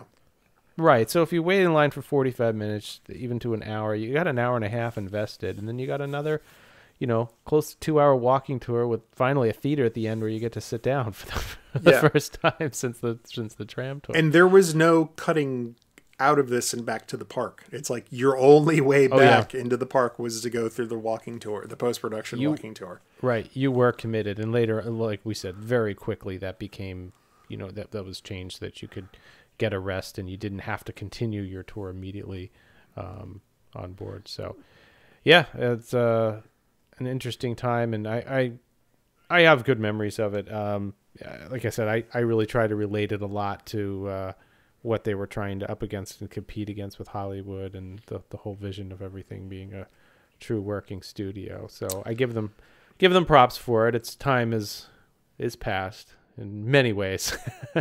It's important to note that back then, before behind the scenes YouTube videos of every film that comes out, and before DVD extras that had 57 featurettes on whatever movie you just watched showing you how it was made and how each effect was done, movie making magic was just that. So being able to not have to go to California and see it even in a staged presentation for you rather than an actual working studio, it was like mind blowing. So I mean, I remember my first reaction to New York Street. I mean, you're talking about was in a picture that Rob brought back from one of his trips after it opened, because I didn't see the studios until 6 years after they opened. But like, he showed me this, and he's like, "That's a painting at the end of the street." Because I was staring at it like, "Oh wow, look at this city," and it didn't register to me. So I think today it would seem quaint, but back then you really felt like, wow, I'm behind the scenes here. Like, Ted Danson could walk around the corner at any minute, with a production assistant between scenes. Yeah. No, it's definitely true. And I mean, it was just the beginning of carrying cameras around too. Portable camcorders were a thing. A lot of the green screen you couldn't do. We're going to talk about that when we do the walking tour, right? You couldn't do this stuff. Now people are just producing it. I think one of the only other existing tram tours that's still out there, right? Universal Studios Hollywood still has their tour. I mean, you are going through some legitimate stuff, but they do. They have added on, obviously, a bunch of stage stuff. Yeah, exactly. You got Jaws and King Kong and the what was that rotating? Fast and the Furious now. Fast and the Furious is there now. They had some rotating lava thing back in the late '90s too. So, they really have catered more towards what's going to happen. Let's make it a thrill attraction. So, like I said, I have great memories. I remember getting up really early and getting over there. These pre-Fast Pass days, your Fast Pass was as fast as you could walk. Right. And even after this time, there were some changes. Around '98, they started you off in a different location, I think where the drop-off point was. And then your cars approached the Eiffel Tower from the other side instead of the side it was on. They would throw were different. They kind of rearranged the boneyard and took some cars out. One of the weirdest things I found was in the mid 2000s. They, because you had to drive by this kind of abandoned parking lot now in order to get back around to where the costuming was. Because now you're coming from the far side of the costuming instead of so you're not coming from the Disney Animation Studio side. Now you're coming from the side where you get let off by you. They found this empty parking lot. And they took they turned it into what looked like a parking lot for props. So they had parking spaces that were designated for different things. And they had the stagecoach and the ice wagon and the chariot from World of Motion, each in a parking spot, marked like stagecoach, chariot parking, stagecoach parking. They had one of the Flight of the Navigator ships there in the parking lot. They had a carpet, from Aladdin, parked in a parking spot. Yeah. Is this when they had the planes from Pearl Harbor too back there? That was next. Okay. So after they got sick of this, and they put the Pearl Harbor planes in that spot, and they had a pumpkin, which I assume is waiting to be transformed into Cinderella's coach. Oh, I see. In a parking spot, and then there was an empty parking spot for Herbie, but Herbie wasn't there because he had left early. He broke down. I mean, it was really starting to be a bit of a stretch. But the tram tour lasted until September 27th, 2014. And then that was it. It was done. I got something interesting here, Hal, is that when I wrote my book years ago, I would always keep up to date on the times that each attraction would run. And it's funny because I was just looking through, this is, I think, my 2000 edition. It says the now canceled Golden Girls. It says that the tram tour was about 35 minutes, and the walking tour at that point had been cut down to 30 minutes. Wow. Yeah. So, which is really interesting. So it's amazing how much has changed. But yeah. So we will eventually, what do you think, how later this year we will continue on we'll do the walking tour? Sure. Yeah. We'll do one on New York Street and the different things you could experience there, like Ace Ventura and the Teenage Mutant Ninja Turtles. Oh, the Ninja Turtles, the Dipmobile, the Roger Rabbit stuff that was there. Because after all, what is this year? The year of the film. The year of the film. So I would like, in the walking tour, you walk through that warehouse room with all the props behind the mesh, the metal. I'd like pictures of that from people, but with little arrows pointing to what movies different things were from. Because as a kid, I'd walk through and I'd see, one thing, but I didn't know what 99% of it was. You had no idea. That's a job right there. Yeah, and it changed so often too. And there was a lot of stuff, especially in the special effects room before you got into the room with the bee. There was a ton of really cool stuff in that room. So That'd be one of those things where I wish someone had really good, clear pictures. And there's some decent video, but it was pretty dark. If someone ever took flash pictures of that whole room, that would have been amazing, because that was just stuffed to the gills with really cool props and things. All right. Well, with that said, we're going to wrap it up. But, JT, you mentioned photos, a call out for photos. Jason, our webmaster, has been working on a new part of the gallery for the Disney-MGM Studios, because we are into that 30-year zone. So it's certainly something that we're going to be talking about more of now that we've kind of kicked it off more here. So if you do have photos of your backlot tours and everything from, about 25 to 30 years ago, do let us know. Send them in. You can email us at podcast@RetroWDW.com, and we can give you a link where you can upload those photos to us. We'd love to include them on the site, tag them, and add them into the search like we were talking about. So, whole separate thing. And then all of our volunteers will realize there's 5,000 more photos for them to take. So. But Hal, you already talked about a shirt coming up, which is great. So we'll get that out there pretty soon. I know we haven't had some new ones before. I know the McFarkle t-shirt is being worked on by Reese. So Hal, I don't know if you followed that conversation or saw her early art. I'm so impressed. Yep. So we're going to be getting that out at some point. Other than that, we will choose a place to go next month offline here. I think we're burning. We just turned midnight, so the midnight oil has officially been lit. So we will figure out where we're going next month. And if you're interested in helping support the Lake Buena Vista Historical Society, please head to lbvhistory.org. Just click the donate button. All the proceeds that we receive go directly to keeping this show on the air, keeping the website up, and getting some more films. Of which, guys, I've got a pile of 8mm films and 16mm. They're going to be going off for digital transfer pretty soon. So we've got a lot of stuff coming. And this is the year of the film. We're working on a logo. We're going to be kicking that off just shortly. JT, you've released the 1994 marathon. We've got the Backlot Tour we're releasing, and then Brian's working on the schedule for us for the next couple months. Yeah, if you subscribe to us on YouTube and you're a YouTuber, hit the bell so you're alerted when a new video releases, because we have so many, and I know we have a schedule in mind, but there's certain times I just want to let's just get it out there so people can watch it. So it's just they could just appear whenever we have free time. There's not going to be really any set hour of the day. We're not very close to getting the golden button of the 1 million subscribers. Is that our ultimate goal? We're trying for maybe the silver play button, which I think is like 100,000 subs or something like that. So we'll go for that first. Right now we're at an injection molded plastic right now. Something for Moldorama button. Well, we're at about 4,400 subscribers. I would like to break 5,000 in the next couple months here. So if you're not a subscriber, help us meet that goal. You can do it. It's not me. It's the fans. They're the ones that help. That's true. It's all of you. Yeah, the official meter here is 4490 as of. All right.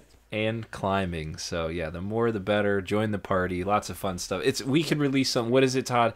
Every week for the next 3 years. Every week for the next year and a half. We could have something new. So yeah. We're shooting for that at least, and then some. Yeah, it might even be close to 2 years at this point because we've got more stuff coming in. But we're closing in on 15,000 Facebook subscribers, and again, if you can, give us a shout out or a review on iTunes. All donations are appreciated as well.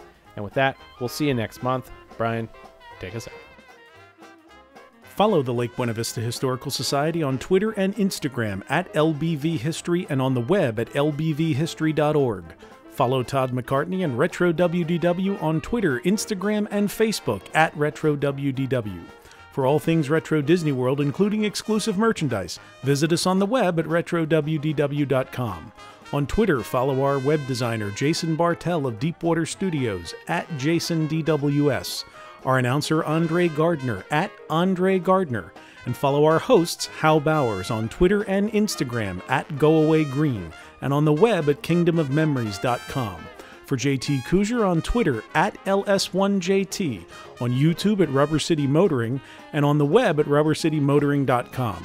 And you can find me on Twitter, Facebook, and Instagram at Brian P. Miles.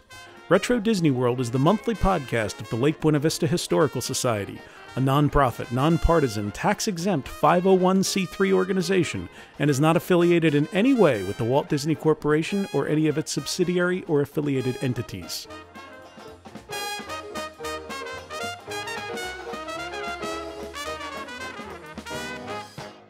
again, though, on behalf of our driver, John. Everyone say, thanks, John! My name's Alana. We'd like to thank you for joining us on the Backstage Studio Tour, and enjoy the rest of your day at the Disney-MGM Studios.